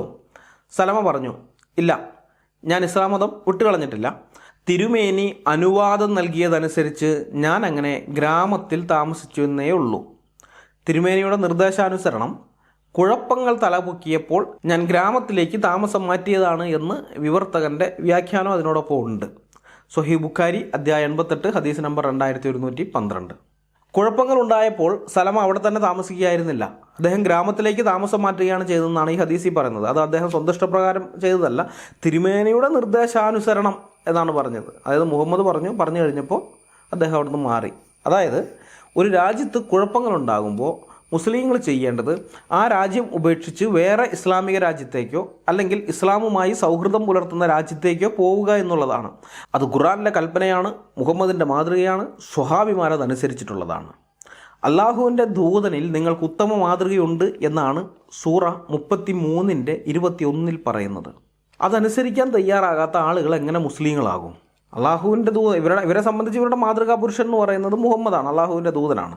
അപ്പോൾ ആ മാതൃകാ പുരുഷനായ മുഹമ്മദ് ഇവരുടെ മുമ്പാകെ കാണിച്ചിരിക്കുന്ന മാതൃക, ഒരു പ്രദേശത്ത് പ്രശ്നങ്ങളുണ്ടാകുമ്പോൾ, പ്രത്യേകിച്ച് ഒരു അമുസ്ലിം പ്രദേശത്ത് പ്രശ്നങ്ങളുണ്ടാകുമ്പോൾ അവിടെ തന്നെ താമസിക്കുകയല്ല, അവിടെ നിന്ന് ഓടിപ്പോവുക എന്നുള്ളതാണ്. ആ മാതൃക ഇവരുടെ മുമ്പാകെ കാണിച്ചിരിക്കുന്നു. അദ്ദേഹം ആദ്യം തന്നെ അവിടെ ഉണ്ടായിരുന്ന മുസ്ലിങ്ങളെ അവിടെ നിന്ന് മാറ്റി, പിന്നെ താനും അവിടെ നിന്ന് മാറുകയാണ്. പിന്നെ അതിന് ശേഷവും ഇതേപോലെ പ്രശ്നം ഉണ്ടായി കഴിഞ്ഞപ്പോൾ അദ്ദേഹം ഉപദേശിക്കുന്നുണ്ട്. ആ ഉപദേശം അനുസരിച്ച് സ്വഹാബിമാർ പ്രവർത്തിക്കുന്നു. ഇവരെല്ലാം ചെയ്യുന്നത് ആ പ്രദേശത്ത് നിന്ന് ഓടിപ്പോവുക എന്നുള്ളതാണ്. അതാണ് ഇവരെല്ലാം ചെയ്തിരിക്കുന്നത്. അപ്പോൾ ഇത് അനുസരിക്കാൻ തയ്യാറാകാത്ത ആളുകൾ അവർ എങ്ങനെ മുസ്ലിങ്ങളാകും? അവർ മുസ്ലിം നാമധാരികൾ മാത്രമല്ലേ? അവർ ഇസ്ലാമിക വിശ്വാസം അനുസരിച്ച് നരകത്തിലെ വിറകുകൊള്ളികളല്ലേ?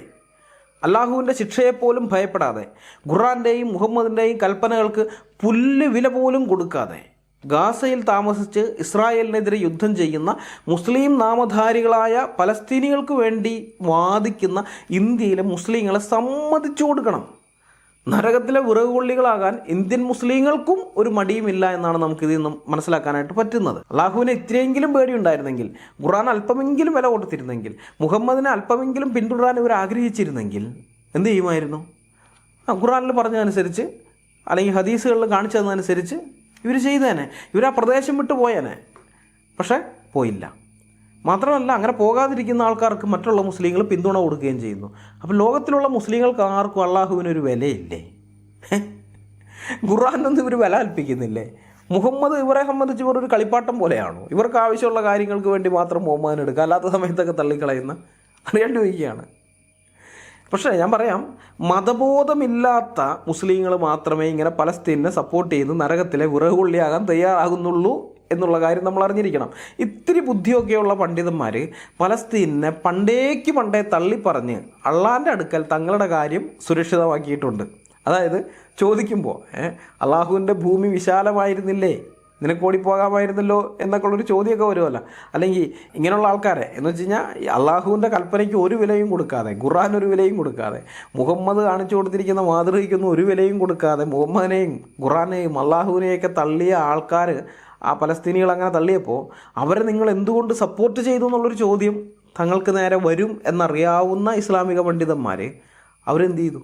അവർ പലസ്തീനെ തള്ളിയിട്ടുണ്ട്. ഫലസ്തീനെതിരെ ഫത്വ തന്നെ ഇറക്കിയിട്ടുണ്ട് അവർ, പലസ്തീൻ ചെയ്യുന്നത് ശരിയല്ല എന്നും പറഞ്ഞ്.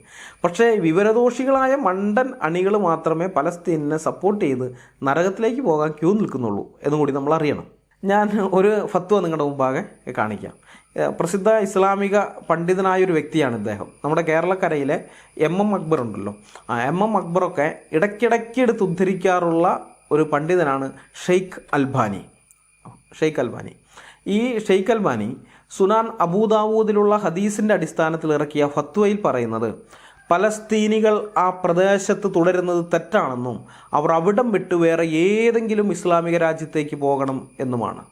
എന്നാൽ മതേതരത്വം അങ്ങ് പൂത്ത് തളിർത്ത് നിൽക്കുന്ന മുസ്ലിങ്ങളുണ്ടല്ലോ, ഖുർആനെയും തള്ളി, ഹദീസിനെയും തള്ളി, മുഹമ്മദിനെയും തള്ളി, അള്ളാഹുവിനെയും തള്ളി, മതേതര ബോധത്തോടെ നിൽക്കുന്ന മുസ്ലിങ്ങൾ, അവർ ഈ പണ്ഡിതൻ്റെ ഫത്വയ്ക്കെതിരെ അവർ രംഗത്ത് വന്നിട്ടുണ്ട്. ഈ ഷെയ്ഖ് അൽബാനിയുടെ ഫത്വയും അതിനെതിരെയുള്ള മതേതരവാദികളായ മുസ്ലിങ്ങളുടെ എതിർപ്പും കാണാൻ ഒരു ലിങ്ക് ഉണ്ടായിരുന്നു. പക്ഷേ ഇപ്പോൾ ഞാൻ നോക്കിയപ്പോൾ 5-6 കൊല്ലം മുമ്പ് ഞാനത് കണ്ടതാണ്. ഞാൻ പറഞ്ഞില്ല, 5-6 വർഷം മുമ്പ് ഫേസ്ബുക്കിലെ ആ ചർച്ച സജീവമായിരിക്കുന്ന സമയത്ത് ഞാനത് കണ്ടതാണ്. അവിടെ ആ സൈറ്റിൽ ചെന്ന് കഴിഞ്ഞാൽ അത് alsunna.org എന്ന് പറയുന്ന സൈറ്റാണ്. അതിൻ്റെ ലിങ്ക് ഞാനിവിടെ ഡിസ്ക്രിപ്ഷനിൽ കൊടുക്കാം. അപ്പോൾ ആ സൈറ്റിൽ ചെന്ന് കഴിഞ്ഞ് കഴിഞ്ഞാൽ ഈ ഫത്വയും കാണാം. ഫത്വയ്ക്ക് താഴെ ചീത്തവിളിയാണ് മറ്റുള്ളവരെല്ലാം വന്ന്. അറബിയൊന്നും അറിയാത്ത മുസ്ലിങ്ങളുണ്ടല്ലോ, അവർ വന്ന് പലസ്തീനിനെ സപ്പോർട്ട് ചെയ്തുകൊണ്ട് ഈ പുള്ളിനെ ചീത്ത വിളിക്കുകയാണ്. ഇപ്പോൾ വർഷങ്ങൾക്ക് ശേഷമാണ് ആ ലിങ്ക് ഞാൻ വീണ്ടും ഒന്ന് ഓപ്പൺ ചെയ്ത് നോക്കിയത്. ഇപ്പോൾ ഓപ്പൺ ചെയ്ത് നോക്കിക്കഴിഞ്ഞപ്പോൾ ഫത്വ മാത്രമേ കാണാനുള്ളൂ. അവിടെ അദ്ദേഹത്തിനെതിരെയുള്ള ചീത്തവിളിയൊന്നും കാണുന്നില്ല. അവിടെ ചർച്ചയൊക്കെ ഉണ്ടായിരുന്നു. ആ ചർച്ചയിലാണ് ഈ ചീത്തവിളി കമൻ്റ് ഇടാനുള്ള ഓപ്ഷൻ ഉള്ളതുകൊണ്ട് കമൻറ്റിൽ വന്ന് ഈ വിഷയത്തെക്കുറിച്ച് സംസാരിക്കുന്നതിന് പകരം എല്ലായിടത്തും ഇവർ ചെയ്യുന്നത് പോലെ തന്നെ ഇയാൾ തെറിവിളിയാണ് നടത്തിക്കൊണ്ടിരുന്നത്. എനിക്ക് തോന്നുന്നത് തെറിവിളിയുടെ ആധിക്യം കൊണ്ടായിരിക്കണം കമൻറ്റ് സെക്ഷൻ ഓഫാക്കിയെന്ന് തോന്നുന്നു. ഇപ്പോൾ അവിടെ നമുക്ക് ചെന്ന് കഴിഞ്ഞാൽ ഇത് മാത്രമേ ഫത്വയെ കാണാൻ പറ്റുള്ളൂ. ഏതായാലും ഞാൻ അതിൻ്റെ ലിങ്ക് ഡിസ്ക്രിപ്ഷനിൽ കൊടുക്കാം. താല്പര്യമുള്ളവർ പോയി ഒന്ന് നോക്കിക്കോ, ആ ഫത്വ കാണാനായിട്ട് സാധിക്കും. അപ്പോൾ നമ്മളൊന്ന് ചിന്തിച്ച് നോക്കണം, ഇവിടെയുള്ള ദാവാക്കാരുടെ കുലഗുരുവായ MM അക്ബർ പോലും തൻ്റെ പ്രസംഗങ്ങളിൽ ഉദ്ധരിക്കാറുള്ള അതിപ്രഗത്ഭനായ ഇസ്ലാമിക പണ്ഡിതനാണ് ഷെയ്ഖ് അൽബാനി. അദ്ദേഹം ഒരു ഫത്വ പുറപ്പെടുവിച്ചപ്പോൾ നമ്മളൊരു കാര്യം പ്രത്യേകം ആലോചിക്കണം. ഏതൊരു ഇസ്ലാമിക പണ്ഡിതനും ഒരു ഫത്വ പുറപ്പെടുവിക്കണമെങ്കിൽ സ്വഹീഹ് ഹദീസിൻ്റെ പിൻബലം വേണം. സ്വഹീഹായ ഹദീസുകളുടെ അടിസ്ഥാനത്തിൽ മാത്രമേ ഒരു ഫത്വ ഇറക്കാനായിട്ട് പറ്റുകയുള്ളൂ. അപ്പോൾ സ്വഹീഹ് അല്ലാത്ത മറ്റ് ഹദീസുകളുണ്ട്, സ്വീകാര്യതയിൽ 2ാം സ്ഥാനത്ത് നിൽക്കുന്നതെന്ന് പറയുന്ന ഹസനായ ഹദീസുകളൊക്കെ ഉണ്ട്. അപ്പോൾ അത് ഹസനായ ഹദീസ് എന്ന് പറഞ്ഞു കഴിഞ്ഞാൽ അത് കളവൊന്നുമല്ല, 100% സത്യമാണ്, വിശ്വസിക്കാം. സ്വഹീഹ് ഹദീസിന് എത്രമാത്രം ആധികാരികതയുണ്ടോ അതേ ആധികാരികത ഈ ഹദീസിനും ഉണ്ട്. പക്ഷെ എന്താ പ്രശ്നം എന്ന് വെച്ച് കഴിഞ്ഞാൽ ആ ഹദീസുകൾ ഉപയോഗിച്ചൊരു ഫത്വ ഇറക്കാൻ പറ്റില്ല. അത്രയേ ഉള്ളൂ പ്രശ്നം. അല്ലാതെ അത് നുണയാണെന്നല്ല, ലൈഫായ ഹദീസാണെന്നല്ല, ദുർബലമായതോ വ്യാജമായതോ ആണെന്നല്ല, സ്വീകാര്യതയിൽ 2ാം സ്ഥാനത്ത് നിൽക്കുന്നതേ ഉള്ളൂ. അപ്പോൾ ഈ ഫത്വ ഇദ്ദേഹം ഇറക്കി എന്ന് പറയുമ്പോൾ അതിൻ്റെ അർത്ഥം എന്താണ്? കൃത്യമായിട്ടൊരു സ്വഹീഹ് ഹദീസിൻ്റെ അടിസ്ഥാനത്തിൽ അദ്ദേഹം അത് ചെയ്തിട്ടുള്ളൂ. അപ്പോൾ വളരെ വ്യക്തമായിട്ട് സ്വഹീഹ് ഹദീസിൽ നിന്ന് തന്നെ അദ്ദേഹത്തിന് അത് പിടികിട്ടി. എന്താണ്? പലസ്തീനികൾ അവിടെ താമസിക്കുന്നത് ഇസ്ലാമിക പ്രമാണം അനുസരിച്ച് തെറ്റാണ്, അത് ശരിയല്ല എന്ന് അദ്ദേഹത്തിന് മനസ്സിലായി. അപ്പോൾ അതുകൊണ്ടാണ് അദ്ദേഹം ആ ഫത്വ ഇറക്കിയത്. പക്ഷേ എന്ത് ചെയ്യാനാണ്, ബാക്കിയുള്ളിടത്തെ മതേതരവാദികളായ മുസ്ലിങ്ങളെല്ലാം കൂടി ചേർന്ന് അദ്ദേഹത്തിനെ ചീത്ത വിളിച്ചു. അതിന് നമുക്ക് അത്ഭുതപ്പെടേണ്ട കാര്യമൊന്നുമില്ല. കാരണം ഇവന്മാർ ഇതിനു മുമ്പേ ഖുർആനെയും മുഹമ്മദിനെയും അള്ളാഹുവിനെയും തള്ളിയവരാണ്.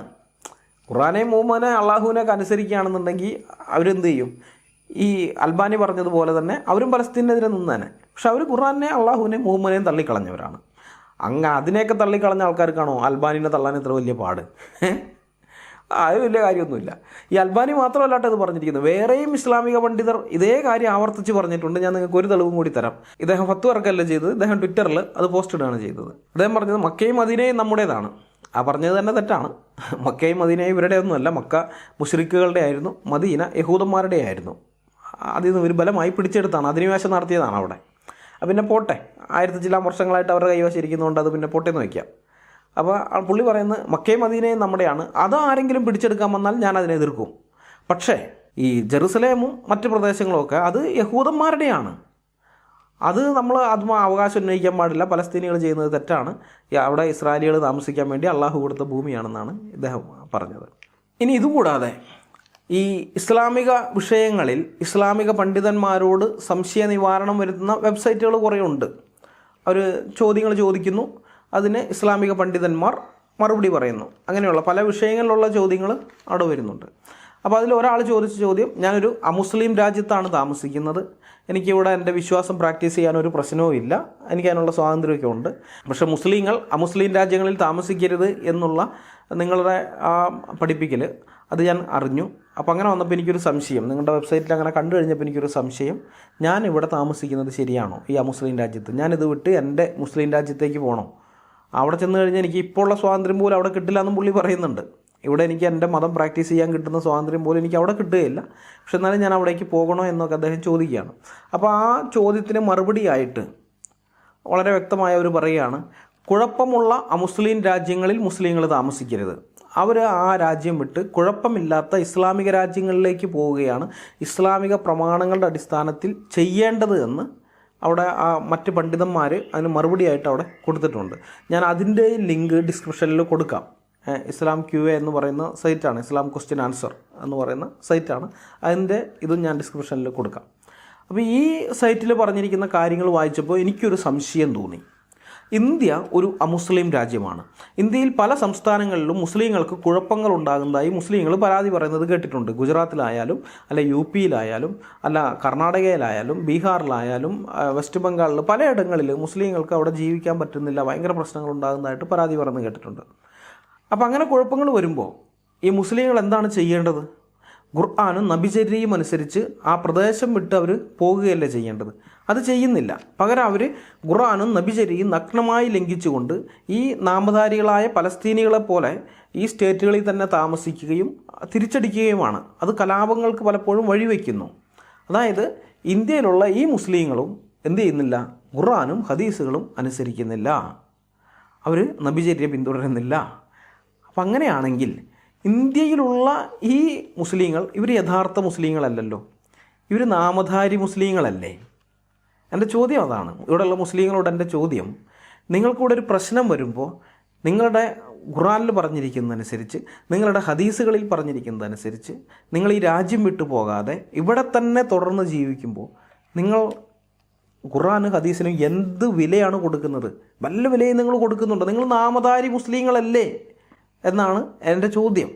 നിങ്ങൾ യഥാർത്ഥ മുസ്ലിങ്ങളായിരുന്നെങ്കിൽ നിങ്ങൾ എന്ത് ചെയ്യും?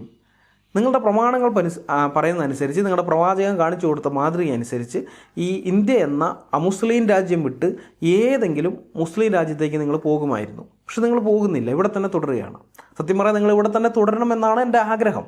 നിങ്ങൾ പോകരുത്, നിങ്ങൾ ഇവിടെ തന്നെ തുടരണം. കാരണം വേറെ ഒന്നുമല്ല, നിങ്ങളോട് സുവിശേഷം പറയാൻ ഞങ്ങൾക്ക് കിട്ടുന്ന ആ ഒരു അവസരമുണ്ടല്ലോ, അത് നിങ്ങൾ മുസ്ലിം രാജ്യത്താണെങ്കിൽ ഞങ്ങൾക്കത് കിട്ടുകയില്ല. മുസ്ലിം രാജ്യത്ത് ഒരു ക്രിസ്ത്യാനിക്ക് അവൻ ക്രിസ്ത്യാനിയാണെന്ന് അവൻ്റെ വിശ്വാസം വെളിപ്പെടുത്താൻ തന്നെ ഭയങ്കര ബുദ്ധിമുട്ടാണ്. വെളിപ്പെടുത്തിയാൽ അതിൻ്റേതായ എല്ലാ പ്രത്യാഘാതങ്ങളും അവൻ അനുഭവിക്കേണ്ടി വരും. അവനതിൻ്റേതായ എല്ലാ പ്രയാസമുണ്ട്. അങ്ങനെ ഇരിക്കെ ഒരു മുസ്ലിമിനോട് ചെന്ന് സുവിശേഷം പറഞ്ഞ് അവനെ ക്രിസ്തുവിലേക്ക് കൊണ്ടുവരാൻ ശ്രമിച്ചു എന്ന് പറഞ്ഞു കഴിഞ്ഞാൽ പിന്നെ തല പോകും. അത്രയും ബുദ്ധിമുട്ടാണ് അവിടെ.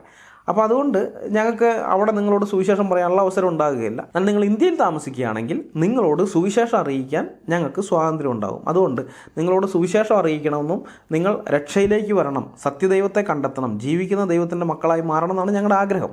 അതുകൊണ്ട് നിങ്ങൾ ഇവിടെ തന്നെ താമസിക്കുകയാണ് വേണ്ടത്. ഞങ്ങൾക്ക് സുവിശേഷം പറഞ്ഞ് ധാരാളം പേരെ ക്രിസ്തുവിലേക്ക് നേടാനായിട്ട് സാധിക്കുന്നുണ്ട്. മുസ്ലിങ്ങളിൽ നിന്ന് ഈ ദിവസങ്ങളിൽ ധാരാളം പേർ ക്രിസ്തുവിലേക്ക് വരുന്നുണ്ട്. അതിൻ്റെ ഒരു പ്രധാന കാരണം ഈ പലയിടങ്ങളിൽ നടക്കുന്ന ഇസ്ലാമിക ഭീകരവാദ ആക്രമണങ്ങളാണ്. ഇസ്ലാമിൽ നിന്ന് ക്രിസ്തുവിലേക്ക് വരുന്ന ആളുകൾ നമ്മളോട് പറഞ്ഞിട്ടുള്ളത്, ആദ്യകാലത്തൊക്കെ അവർ വിചാരിച്ചിരുന്നത് ഈ ഭീകരവാദങ്ങളൊക്കെ നടത്തുന്ന മുസ്ലിങ്ങൾ അവർ യഥാർത്ഥ മുസ്ലിങ്ങളല്ല എന്നാണ് ചിന്തിച്ചിരുന്നത്. അവർ നാമധാരി മുസ്ലിങ്ങളാണ്, പ്രമാണം അങ്ങനെയൊന്നും പറയുന്നില്ല എന്നൊക്കെ വിചാരിച്ചിരുന്നത്. ഇവർ അറബിയിൽ ഓതുന്നല്ലാതെ അർത്ഥം അറിയില്ലല്ലോ. പക്ഷെ നമ്മുടെയൊക്കെ വീഡിയോകൾ വരാൻ തുടങ്ങിക്കഴിഞ്ഞപ്പോൾ അവർക്ക് മനസ്സിലായി അവർ പ്രമാണം അനുസരിച്ച് തന്നെയാണ് ചെയ്യുന്നത്. അപ്പോൾ ഇവർക്ക് അള്ളാഹുവിനെയും മുഹമ്മദിനെയും ഒക്കെ ഡൗട്ടായി. അതുവരേക്കും ഒരു സംശയത്തിൻ്റെ കണിക പോലും ഇല്ലാതെ വിശ്വസിച്ചുകൊണ്ടിരുന്ന ആൾക്കാർക്ക് സംശയമായി. കാരണം ഒരു യഥാർത്ഥ ദൈവം ഇങ്ങനെ ചെയ്യുമോ? സത്യദൈവം ഇങ്ങനെ ചെയ്യുമോ? ഇതേപോലെ മനുഷ്യനെ കൊല്ലാൻ, നിരപരാധികളായ ആളുകളെ കൊല്ലാൻ ഇങ്ങനെ കൽപ്പിക്കുമോ? അതുപോലെ സത്യദൈവത്തിലുള്ള പ്രവാചകനാണെങ്കിൽ നിരപരാധികളെ ഇങ്ങനെ കൊല്ലുമോ? മുഹമ്മദ് കാണിച്ചു നിരപരാധികളായ ധാരാളം പേരെ മുഹമ്മദ് കൊന്നിട്ടുണ്ട്. അപ്പോൾ അതിൻ്റെയൊക്കെ ആ മാതൃക അത് പിൻപറ്റിയാണ് ഇവർ ഈ ഇന്നത്തെ ഭീകരവാദികളെന്ന് പറയുന്നവർ ചെയ്യുന്നത്. ഇതൊക്കെ മനസ്സിലായി കഴിഞ്ഞപ്പോൾ അവർക്ക് കൺഫ്യൂഷനായി. അവർ പിന്നെ പഠിക്കാൻ തുടങ്ങി. പഠിച്ചു കഴിഞ്ഞപ്പോൾ അവർക്ക് മനസ്സിലായി ഇസ്ലാം വെറും പൊള്ളയാണ്, അത് ഉള്ളി തൊലി പൊളിക്കുന്നത് പോലെയേ ഉള്ളൂ. പഠിച്ച് അകത്തേക്ക് ചെല്ലുമ്പോൾ ഒന്നുമില്ല, ഒരു കഴമ്പുമില്ലാത്തൊരു സാധനമാണ്, അള്ളാഹു വെറും ഫേക്കാണെന്നുള്ളത് അവർക്ക് മനസ്സിലായി. അങ്ങനെയാണ് അവർ ക്രിസ്തുവിലേക്ക് തിരിയുന്നത്, സുവിശേഷം വിശ്വസിക്കുകയും ക്രിസ്തുവിലേക്ക് വരികയൊക്കെ ചെയ്യുന്നത്. അപ്പോൾ അങ്ങനെയുള്ള ആളുകൾ ഇന്ന് ഞങ്ങൾക്ക് ധാരാളം ഇങ്ങനെ കിട്ടിക്കൊണ്ടിരിക്കുന്നതുകൊണ്ട് നിങ്ങൾ ഒരു കാരണവശാലും ഇന്ത്യ വിട്ട് പോകരുത് എന്നാണ് ഒരു ക്രിസ്ത്യാനി എന്നുള്ള നിലയിൽ എനിക്ക് പറയാനുള്ളത്. എന്നാൽ നിങ്ങളുടെ പ്രമാണം പറയുന്നത് അങ്ങനെയല്ല. നിങ്ങളുടെ പ്രമാണം എൻ്റെ ആഗ്രഹത്തിന് വിരുദ്ധമായിട്ടാണുള്ളത്. അള്ളാഹുവും മലക്കും ഖുർആനും മുഹമ്മദും ഒക്കെ പറയുന്നത് എൻ്റെ ആഗ്രഹത്തിന് വിപരീതമായിട്ടുള്ള കാര്യമാണ്. നിങ്ങൾ എന്ത് ചെയ്യണമായിരുന്നു? നിങ്ങൾ ഈ രാജ്യം വിട്ട് പോകണമായിരുന്നു. അപ്പം നിങ്ങൾ യഥാർത്ഥ മുസ്ലിങ്ങളാണെങ്കിൽ എന്തുകൊണ്ട് ഖുർആനും നബിചര്യയും അനുസരിക്കാൻ തയ്യാറാകുന്നില്ല എന്നതാണ് എൻ്റെ ചോദ്യം. ഞാൻ ഈ ചോദ്യം ചോദിച്ചത് വേറൊരു കാര്യത്തിനും കൂടി വേണ്ടിയിട്ടാണ്. ഇപ്പോൾ ഞാൻ കണ്ടു പലയിടത്തും ഞാൻ കമൻറ്റും പോസ്റ്റൊക്കെ ആയിട്ട് കണ്ടിരുന്നു, അനിൽകുമാർ അയ്യപ്പൻ യഥാർത്ഥ ക്രിസ്ത്യാനിയാണോ? അനിൽകുമാർ അയ്യപ്പൻ യഥാർത്ഥ ക്രിസ്ത്യാനിയാണോ? അനിൽകുമാർ അയ്യപ്പൻ ക്രിസ്ത്യൻ കുടുംബത്തിൽ ജനിച്ചതാണോ? അല്ലെങ്കിൽ ക്രിസ്ത്യാനികളുടെ അംഗീകാരം അനിൽകുമാർ അയ്യപ്പനുണ്ടോ എന്നൊക്കെ ചോദിച്ചുകൊണ്ട് പലയിടത്തും ഇവന്മാരുടെ പോസ്റ്റുകളും കമൻറ്റുകളും ഞാൻ കണ്ടു. എല്ലാം ഞാൻ അവഗണിച്ച് വിടുകയാണ് ചെയ്തത്, മറുപടി കൊടുത്തില്ല. പക്ഷെ അത് കണ്ടു കഴിഞ്ഞപ്പോഴാണ് ഇത് തിരിച്ച് അവരോട് എനിക്കും ചോദിക്കാനുണ്ടല്ലോ എന്നുള്ളൊരു ചിന്ത എൻ്റെ വന്നത്. അതുകൊണ്ടാണ് ഞാനിപ്പോൾ ഇത് ചോദിച്ചത്. അല്ലെങ്കിൽ ഈ വീഡിയോയിൽ ഇത് ഉൾപ്പെടുത്തണമെന്ന് ഞാൻ ചിന്തിച്ചതല്ല ഇത്. പക്ഷേ ഇങ്ങനെയുള്ള കുറേ പോസ്റ്റുകളും കമൻറ്റുകളും കണ്ടുകൊണ്ട് ചോദിക്കുകയാണ്. ഞാൻ അവരോട് പറയട്ടെ, മറുപടിയായിട്ട് പറയട്ടെ, നിങ്ങൾക്ക് ക്രിസ്ത്യാനിറ്റി എന്താണെന്ന് അറിഞ്ഞുകൂടാ. ക്രിസ്ത്യാനി എന്ന് പറഞ്ഞാൽ അതാരാണെന്ന് നിങ്ങൾക്ക് അറിഞ്ഞുകൂടാ. ഒരു മുസ്ലിം മാതാപിതാക്കൾക്ക് ജനിച്ചവൻ നിങ്ങളുടെ വിശ്വാസം അനുസരിച്ച് മുസ്ലിമാണ്, അല്ലെങ്കിൽ ഒരു ഹിന്ദു മാതാപിതാക്കൾക്ക് ജനിച്ചവൻ നിങ്ങളുടെ വിശ്വാസം അനുസരിച്ച് അവൻ ഹിന്ദുവാണ്. എന്നാൽ ഒരു ക്രിസ്ത്യാനിയെ സംബന്ധിച്ച് ക്രിസ്ത്യൻ മാതാപിതാക്കൾക്ക് ജനിച്ചു എന്നുള്ളത് കൊണ്ട് ഒരുത്തനും ക്രിസ്ത്യാനിയാകുന്നില്ല. അവൻ ക്രിസ്തുവിൽ വിശ്വസിക്കുകയും ക്രിസ്തുവിനെ കർത്താവായി സ്വീകരിക്കുകയും ക്രിസ്തുവിൻ്റെ കൽപ്പനകൾ അനുസരിച്ച് ജീവിക്കുകയും ചെയ്താലേ അവൻ ക്രിസ്ത്യാനിയാവുകയുള്ളൂ. അല്ലാതെ ക്രിസ്ത്യൻ മാതാപിതാക്കൾക്ക് ജനിച്ചു എന്നുള്ളതുകൊണ്ടാവില്ല. ക്രിസ്ത്യൻ മാതാപിതാക്കൾക്ക് ജനിച്ച എത്രയോ പേര് പള്ളിയിലെയും പട്ടക്കാരെയും തള്ളിപ്പറഞ്ഞ് ബൈബിളിനെ തള്ളിപ്പറഞ്ഞ് തനിക്ക് തോന്നിയതുപോലെ ജീവിക്കുന്നുണ്ട്. അവനൊന്നും ഒരിക്കലും ക്രിസ്ത്യാനിയാവുകയില്ല. അതേസമയം വേറെ പല മതങ്ങളിൽ ജനിച്ചു വളർത്തപ്പെട്ട ആളുകൾ അവർ യേശു ക്രിസ്തുവിൽ വിശ്വസിച്ച് ക്രിസ്തുവിനനുസരിച്ച് ജീവിക്കുന്നുണ്ട്. എത്രയോ പേര്. അനിൽകുമാർ അയ്യപ്പനെ മാത്രമേ നിങ്ങൾ അറിയുള്ളൂ എന്ന് തോന്നുന്നു. ഇഷ്ടംപോലെ ആളുകളുണ്ട്. ഷാജഹാനുണ്ട്, അജ്മലുണ്ട്, മുനീറുണ്ട്, ഇഷ്ടം പോലെ ആളുകൾ മുസ്ലിങ്ങളിൽ നിന്ന് വന്നവർ നമുക്ക് ഉണ്ട്. ഇവരെല്ലാം ക്രിസ്ത്യാനികളാണ്. അവരെ ക്രിസ്ത്യാനികളായിട്ടാണ് ബൈബിൾ പരിഗണിക്കുന്നത്. അതുകൊണ്ട് നിങ്ങൾ അനിൽകുമാർ അയ്യപ്പൻ ക്രിസ്ത്യാനിയാണോ എന്ന് ചോദിക്കുന്നതിന് പകരം സ്വയം ഒന്ന് ചോദിച്ചു നോക്കുക, ഞങ്ങൾ യഥാർത്ഥ മുസ്ലിങ്ങളാണോ? ഖുർആനും ഹദീസുകളും അനുസരിക്കുന്ന യഥാർത്ഥ മുസ്ലിങ്ങളാണോ ഞങ്ങൾ? അങ്ങനെ ഖുർആനും ഹദീസുകളും അനുസരിക്കുന്ന യഥാർത്ഥ മുസ്ലിങ്ങളായിരുന്നെങ്കിൽ ഞങ്ങൾ നിൽക്കേണ്ടത് ഇവിടെയല്ലല്ലോ, ഞങ്ങൾ പണ്ടേ ഈ നാട് വിട്ടു പോകേണ്ടവരായിരുന്നല്ലോ എന്നാണ് നിങ്ങൾ സ്വയം ചോദിക്കേണ്ടത്. നിങ്ങൾ പോകണമെന്നല്ല എൻ്റെ ആഗ്രഹം, അത് ഞാൻ ആവർത്തിച്ച് പറയുന്നു. നിങ്ങൾ ഒരിക്കലും പോകരുത്, നിങ്ങൾ ഇവിടെ തന്നെ നിൽക്കണം. പക്ഷേ ഞങ്ങളെയൊക്കെ ചോദ്യം ചെയ്യാൻ വരുമ്പോൾ ഈ ഒരു ചോദ്യം ഒന്ന് സ്വയം ചോദിക്കുന്നതും നല്ലതാണ്. നമുക്ക് വിഷയത്തിലേക്ക് മടങ്ങി വരാം. ഇപ്പോൾ ഇസ്രായേലിലേക്ക് മിസൈലുകൾ വിട്ടുകൊണ്ടിരിക്കുന്ന ഈ ടീമുകളുണ്ടല്ലോ, ഹമാസും കൂട്ടരൊക്കെ ഇസ്ലാമിക നാമധാരി സംഘടനകളായിരിക്കുന്ന ഈ കൂട്ടർ, അതുപോലെ മുൻപ് ഇസ്രായേലിലേക്ക് ചെന്ന് മനുഷ്യ ബോംബുകളായി പൊട്ടിത്തെറിച്ച ആളുകൾ, ഇവരൊക്കെ അള്ളാഹുവിൻ്റെ അധികാരത്തിലാണ് കൈവച്ചിരിക്കുന്നത് എന്ന കാര്യം ഏതെങ്കിലും മുസ്ലിമിന് അറിയാമോ? ഏതെങ്കിലും ഒരു മുസ്ലിമിന്? മിസൈലും ബോംബും റോക്കറ്റും ഗ്രനേഡുകളുമെല്ലാം സ്ഫോടനത്താൽ അഗ്നിബാധ ഉണ്ടാക്കുന്നതാണെന്ന് നമുക്കറിയാം. ചിലത് പൊട്ടിത്തെറിച്ച ആളുകൾ മരിക്കുന്നുണ്ട്. എന്നാൽ അപ്പോൾ തന്നെ അവിടെ സ്ഫോടനം നടന്ന് ധാരാളം തീയുണ്ടാകും. ആ തീയിൽ അവിടെ കത്ത് പിടിച്ച് കരിഞ്ഞു പോകുന്ന മനുഷ്യർ വേറെയും ഉണ്ട്. അപ്പം അങ്ങനെ തീ കൊണ്ട് അല്ലെങ്കിൽ അഗ്നി കൊണ്ട് ആരെയെങ്കിലും ശിക്ഷിക്കാനുള്ള അധികാരം ഇവർക്കുണ്ടോ? ഒരു മുസ്ലിമിനുണ്ടോ? ഇല്ല എന്നാണ് ഇസ്ലാമിക പ്രമാണങ്ങൾ പറയുന്നത്. ഇസ്ലാമിക പ്രമാണം പറയുന്നത് അത് അള്ളാഹുവിന് മാത്രമുള്ള അധികാരമാണെന്നാണ്. മുഹമ്മദ് അങ്ങനെയാണ് പഠിപ്പിച്ചത്. ഞാൻ നിങ്ങൾക്ക് അതിന് തെളിവ് തരാം. ഈ ഒരു സംഘം മുസ്ലിങ്ങൾ ഇസ്ലാം മതം ഉപേക്ഷിച്ച് നിരീശ്വരവാദികളായി തീർന്നപ്പോൾ 4ാം ഖലീഫ അലി ഇവരെ തീയിലിട്ട് കൊന്നുകളഞ്ഞു. അപ്പോൾ ഈ വാർത്ത കേട്ടപ്പോൾ ഇബ്നു അബ്ബാസ് പറഞ്ഞത് എന്താണെന്ന് നമുക്ക് ഹദീസിൽ കാണാം. ഞാൻ 2 ഹദീസ് നിങ്ങളുടെ മുമ്പായി വയ്ക്കുകയാണ്. സെയിം ഹദീസാണ്, അതിൻ്റെ 2 പരിഭാഷകൾ, ഒന്ന് മലയാള പരിഭാഷ, ഒന്ന് ഇംഗ്ലീഷ് പരിഭാഷ. എന്തുകൊണ്ടാണ് ഇംഗ്ലീഷ് പരിഭാഷ കൊണ്ടുവരുന്നതെന്ന് വെച്ച് കഴിഞ്ഞാൽ ഇവർ ഈ പരിഭാഷയിൽ നടത്തിയിട്ടുള്ള കൃത്രിമത്വം കാണിക്കാൻ വേണ്ടിയിട്ടാണ്. കാരണം മലയാള പരിഭാഷയിൽ ഒരു സംഘം ആളുകളെ എന്ന് മാത്രമേ പറഞ്ഞിട്ടുള്ളൂ. എന്നാൽ നമ്മൾ ഇംഗ്ലീഷിലേക്ക് നോക്കുകയാണെങ്കിൽ അവർ കുറച്ചും കൂടി കൃത്യമായിട്ട് അവർ തർജ്ജമ ചെയ്തിട്ടുണ്ട്. സം എത്തീസ്റ്റ് എന്ന് പറഞ്ഞിട്ടുണ്ട്. അതായത് നിരീശ്വരവാദികൾ, കുറച്ച് നിരീശ്വരവാദികളെ അലി തീയിലിട്ട് കൊന്നു കളഞ്ഞു. അവർ ഇസ്ലാം മതം ഉപേക്ഷിച്ച് നിരീശ്വരവാദികളായി. അതാണ് ഞാൻ ഈ ഹദീസ് വായിക്കാം. Narrated Ikrima. Some atheists were brought to Ali and he burned them. The news of this event reached Ibn Abbas, who said, I had been in his place, I would not have burned them. As Allah's messenger forbade it, saying, do not punish anybody with Allah's punishment. I would have killed them. According to the statement of Allah's messenger, whoever changed his Islamic religion, then kill him. Bukhari volume 9 ഹദീസ് 57. ഇനി ഇതിൻ്റെ മലയാള പരിഭാഷ നോക്കാം. Ibn Abbas പറയുന്നു, ഒരു സംഘം ആളുകളെ അലി തീയിലിട്ട് കൊന്നുകളഞ്ഞ വാർത്ത അറിഞ്ഞപ്പോൾ ഇബ്നു അബ്ബാസ് പറഞ്ഞു, അലിയുടെ സ്ഥാനത്ത് ഞാനായിരുന്നെങ്കിൽ അവരെ തീയിലിട്ട് കൊല്ലുകയില്ലായിരുന്നു. വല്ലവനും തൻ്റെ ദീൻ മാറ്റിയാൽ അവനെ കൊന്നുകളയുക എന്ന് തിരുമേനി അരുളിയതനുസരിച്ച് അവരെ ഞാൻ മറ്റു വിധത്തിൽ കൊലപ്പെടുത്തുകയാണ് ചെയ്യുക. അല്ലാഹു ശിക്ഷിക്കും പോലെ തീ കൊണ്ട് ആരെയും ശിക്ഷിക്കരുതെന്ന് തിരുമേനി കൽപ്പിച്ചിട്ടുണ്ട്. സ്വഹീഹ് ബുഖാരി അധ്യായം 58 ഹദീസ് നമ്പർ 1256. അപ്പോൾ നിങ്ങൾക്ക് വ്യത്യാസം മനസ്സിലായി കാണുമല്ലോ. ഒരു സംഘം ആളുകളെ എന്നേ ഇവർ മലയാളത്തിൽ അത് പരിഭാഷപ്പെടുത്തിയിട്ടുള്ളൂ. കാരണം മലയാളികൾ ചോദിക്കും, ഇപ്പോൾ കൃത്യമായിട്ടാണ് പറഞ്ഞതെങ്കിൽ അവർ ദീൻ ഉപേക്ഷിച്ച് ഇസ്ലാമിക് റിലീജിയൻ ഉപേക്ഷിച്ച് അവർ എത്തിസ്റ്റുകളായി, നിരീശ്വരവാദികളായി, അതുകൊണ്ടാണ് അവരെ കൊന്നതെന്നുള്ള കാര്യം കൃത്യമായിട്ട് അവിടെ പരിഭാഷയിൽ വന്നാൽ ഇവിടെയുള്ള മലയാളികൾ മറ്റു മതക്കാരൊക്കെ ചോദിക്കും, അയ്യേ ഇത് എന്തിട്ട് മതമാടേ നിങ്ങളുടെ? ഒരുത്തന് സ്വതന്ത്രമായി ചിന്തിക്കാൻ അവസരം കൊടുക്കാതെ, അവനതൊന്ന് അത് തെറ്റാണെന്ന് മനസ്സിലായി അതിൽ നിന്നൊന്ന് പുറത്ത് കടക്കാനുള്ള അവസരം കൊടുക്കാതെ അടിമപ്പെടുത്തിയിട്ടിരിക്കുന്ന മതമാണോ എന്ന് ചോദിക്കും. ഇനി മുസ്ലിങ്ങളും ചോദിക്കും, ചിന്താശേഷിയുള്ള മുസ്ലിങ്ങളുണ്ടല്ലോ, അപൂർവമായിട്ടെങ്കിലും അവിടെ ഇവിടെയൊക്കെ ഉണ്ടല്ലോ, അവരും ചോദിക്കും, അല്ല ഇതെന്താ ഈ പരിപാടി, ഇത് ഇങ്ങനെയാണോ ചെയ്യേണ്ടത് എന്ന് അവരും ചോദിക്കും. അവരും നിരീശ്വരവാദികളായിട്ട് മാറും. അപ്പോൾ അതൊന്നും ഉണ്ടാകാതിരിക്കാൻ വേണ്ടിയിട്ട് ഇവർ ഒരു സംഘം ആളുകളെന്ന് പറഞ്ഞു. എന്നാൽ ഇംഗ്ലീഷ് ഹദീസിൽ എത്തിസ്റ്റ് തന്നെ പറഞ്ഞിട്ടുണ്ട്. പിന്നെ മലയാള ഹദീസ് നമ്മൾ നോക്കിയാലും അവിടെയും കാര്യങ്ങളുമൊക്കെ ചിന്തിക്കുന്നവന് പിടികിട്ടും. വല്ലവനും തൻ്റെ ദീൻ ഉപേക്ഷിച്ചാൽ അവനെ കൊല്ലുക എന്ന് പറഞ്ഞിട്ടുള്ളത് കൊണ്ട് ഞാൻ അവരെ വേറെ വിധത്തിൽ കൊല്ലുമെന്ന് പറയുന്നുണ്ട്. അതിൻ്റെ അർത്ഥം ഇവർ ദീൻ ഉപേക്ഷിച്ചതാണ് ഇവരുടെ കുറ്റം. അല്ലാതെ ഒരു സംഘം ആളുകൾ എന്ന് പറയുമ്പോൾ നമ്മുടെ മനസ്സിലുണ്ടാകുന്ന കുറച്ച് ക്രിമിനൽസിനെ കൊന്നു എന്നുള്ളതല്ല. ചിന്തിക്കുകയാണെങ്കിൽ അവിടെ നമുക്ക് പിടികിട്ടും. എന്നാൽ ഇവിടെ ദീൻ ഉപേക്ഷിക്കുന്നതൊന്നല്ലല്ലോ വിഷയം, ഇവിടെ തീ കൊണ്ട് ആളുകളെ കൊല്ലുന്ന കാര്യമാണ്. അപ്പോൾ വളരെ വ്യക്തമായിട്ട് ഈ ഹദീസുകളിൽ പറയുകയാണ്, തീ കൊണ്ട് ഏതെങ്കിലും മനുഷ്യനെ ശിക്ഷിക്കാനുള്ള അധികാരം അത് അള്ളാഹുവിന് മാത്രമേ ഉള്ളൂ. കാരണം അള്ളാഹു നരകത്തിലിട്ട് പൊരിക്കാൻ നിൽക്കുകയാണല്ലോ. നരകത്തിലിട്ട് മനുഷ്യനെ പൊരിക്കാൻ വേണ്ടി നിൽക്കുന്ന ആ അള്ളാഹുവിൻ്റെ കൈവശമുള്ള ആയുധം അതാണ്. മനുഷ്യരാശിക്ക് നേരെ അള്ളാഹുവിൻ്റെ കൈവശമുള്ള ആയുധം. മരിച്ചെന്ന് കഴിഞ്ഞ് കഴിഞ്ഞാൽ തീയിലിട്ട് പൊരിക്കുമെന്ന് പറഞ്ഞ് ഭീഷണിപ്പെടുത്തുക എന്നുള്ളതാണ്, മുസ്ലിങ്ങളെ ഭീഷണിപ്പെടുത്തുക എന്നുള്ളതാണ്.